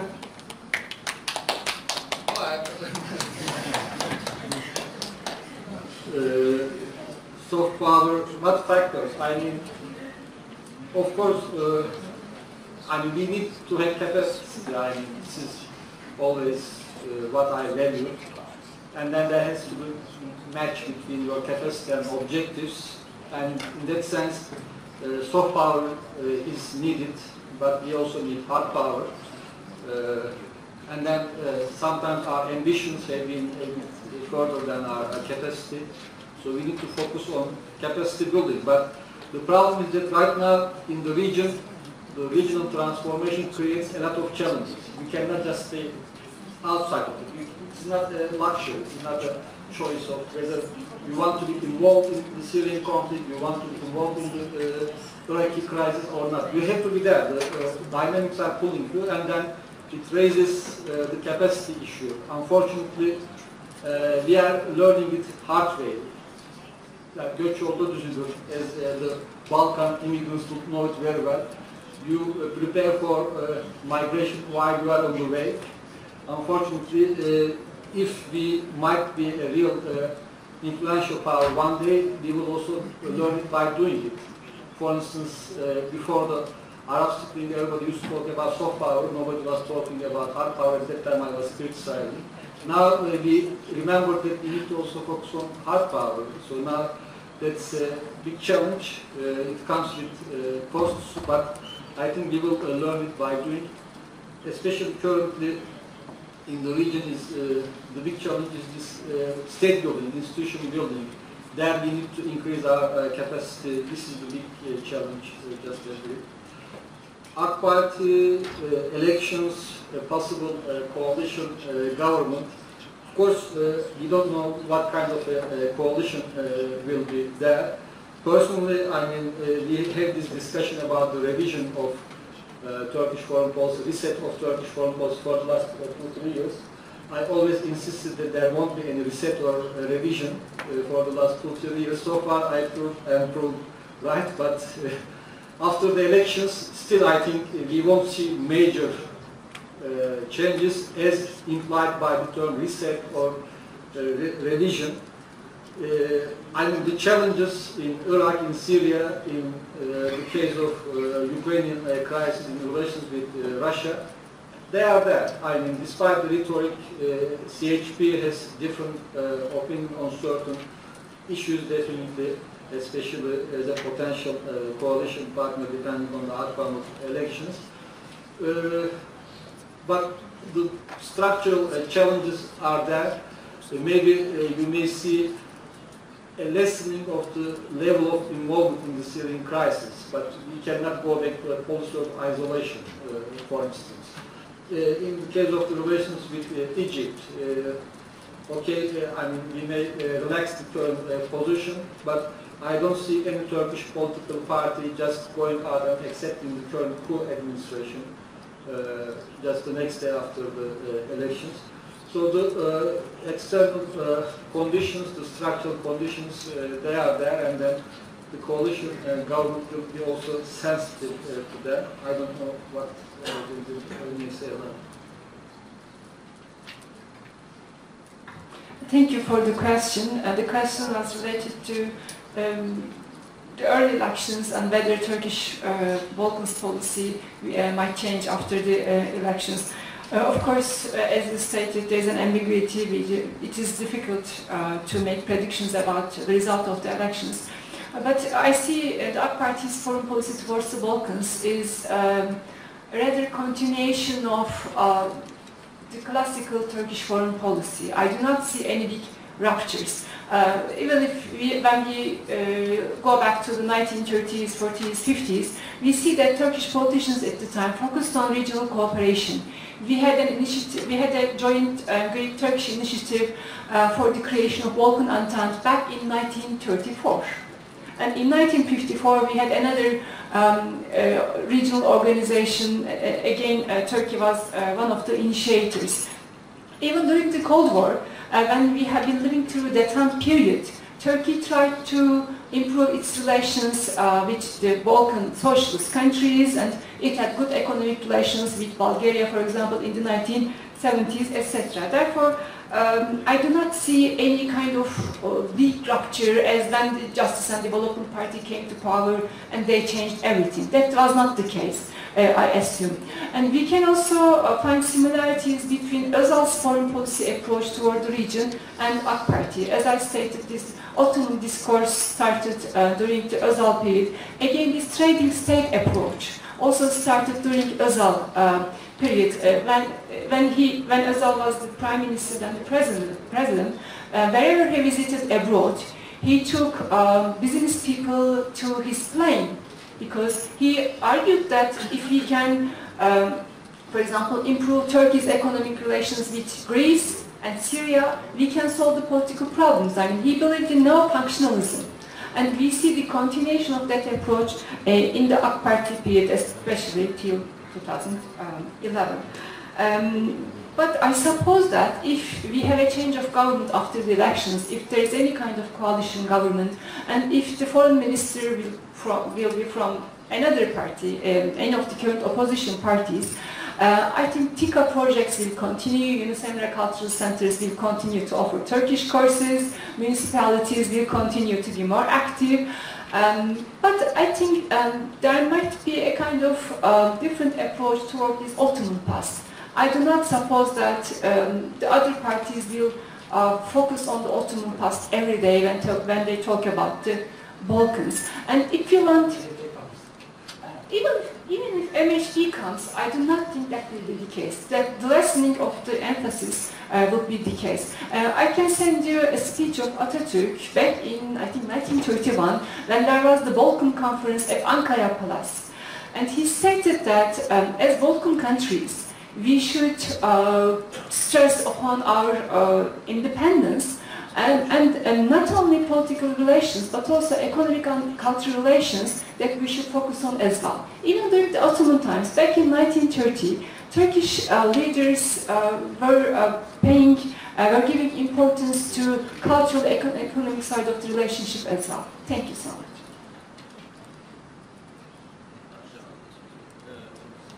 May I say some words about the Simferopol, because I know about this project. No, firstly, Turkey, but why I like Turkey, not only for this, but Turkey is very open country, and even in Russia it is very difficult to meet with somebody, but in Turkey you can come to minister, to deputy, and so on, and he will be very open to meet with you and talk. Ask Mr. Mehmet Görmez about this situation. Mehmet Hoca knows about this very well. So Ukrainian authorities really gave the land to this mosque in 2011. But it was not done anything except the project, because the idea of Crimean Muftia was that Turkey built this mosque and invest all money.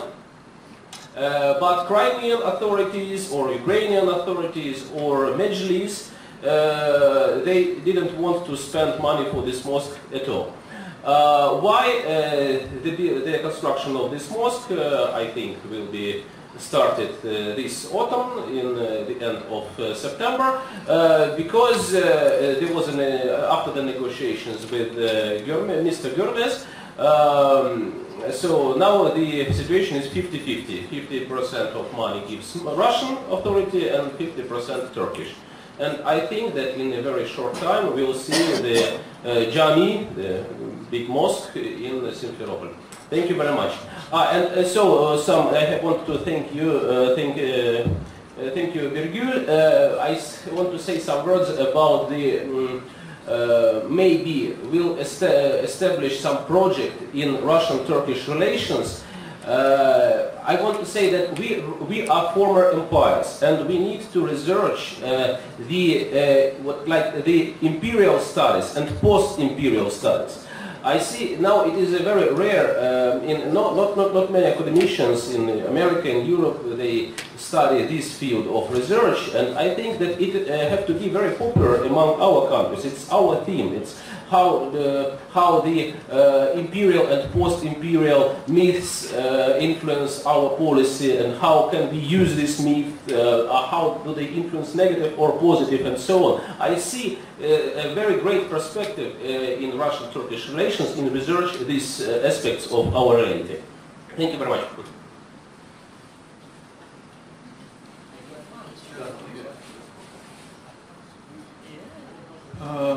Well, regarding the relations between Russia and Egypt, and why I think that Russia is supportive of the rise of an Egyptian regional role in the East Mediterranean.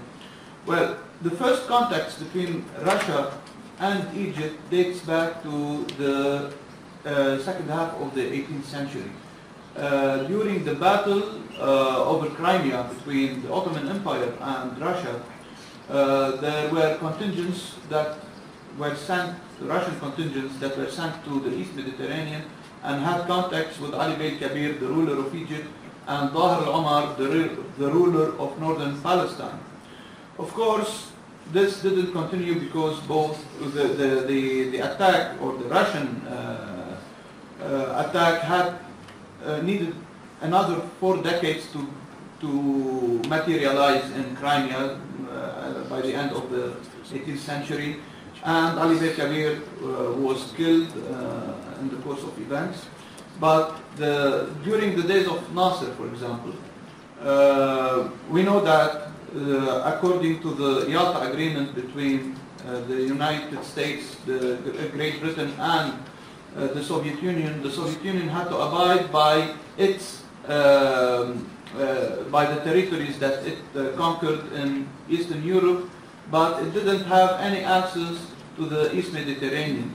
It was Egypt or relations with Egypt that opened, I believe, the gates of both the Indian Ocean, the East Mediterranean, Indian Ocean, and Africa to the Soviet Union. And this is how we saw the rise of African nationalism under the banner of Marxism or socialism.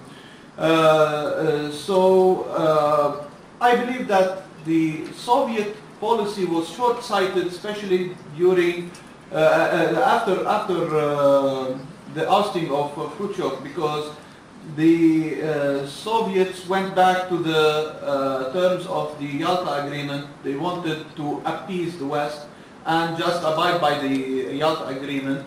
And this is why we saw their influence retreating in the Middle East. This explains why, for example, Egypt, when it got defeated by Israel in 1967, Nasser was always complaining that Soviet support to Egypt wasn't equal to American support to Israel.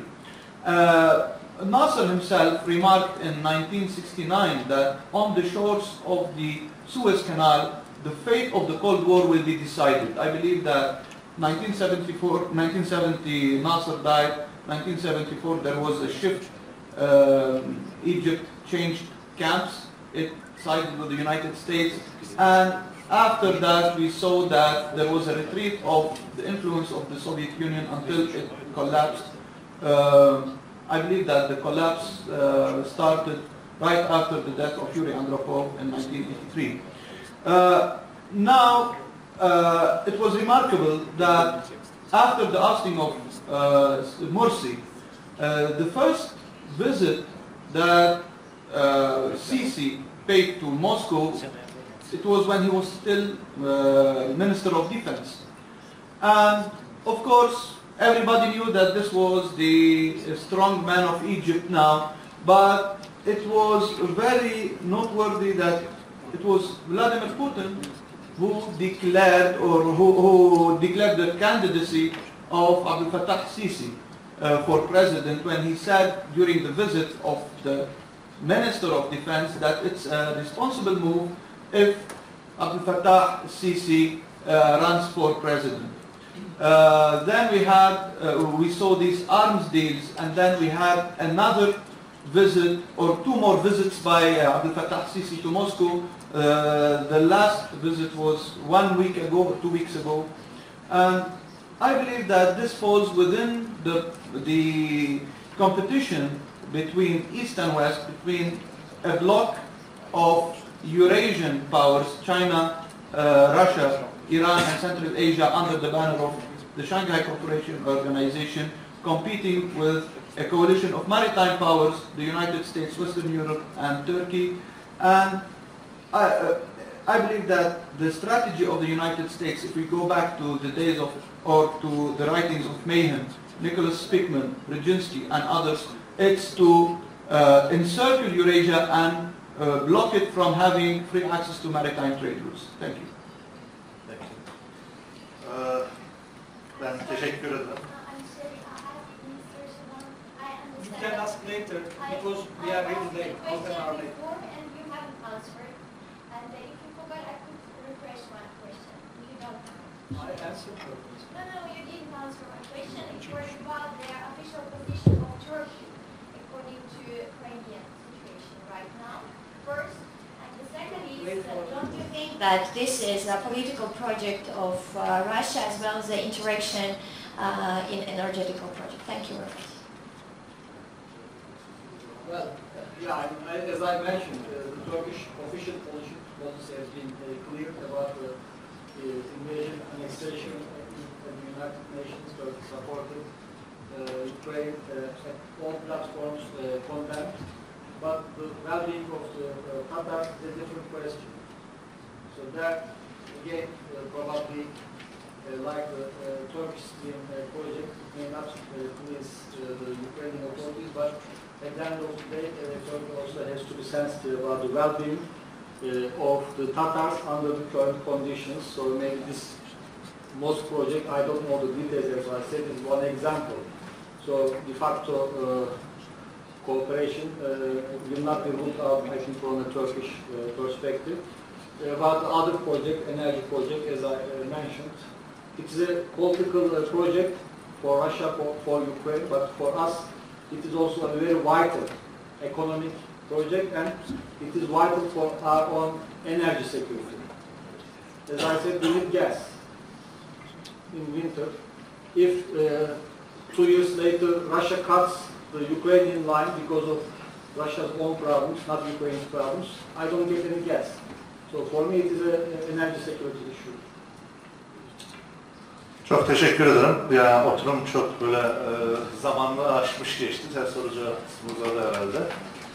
Şimdi 13.30'a kadar ara veriyoruz. Toplantımıza ara veriyoruz. Okulumuzdaki çeşitli yerlerde misafirler yemekler de yiyebilir bu arada. 13.30'da toplantımız burada devam edecek. Teşekkürler. Sağ olun.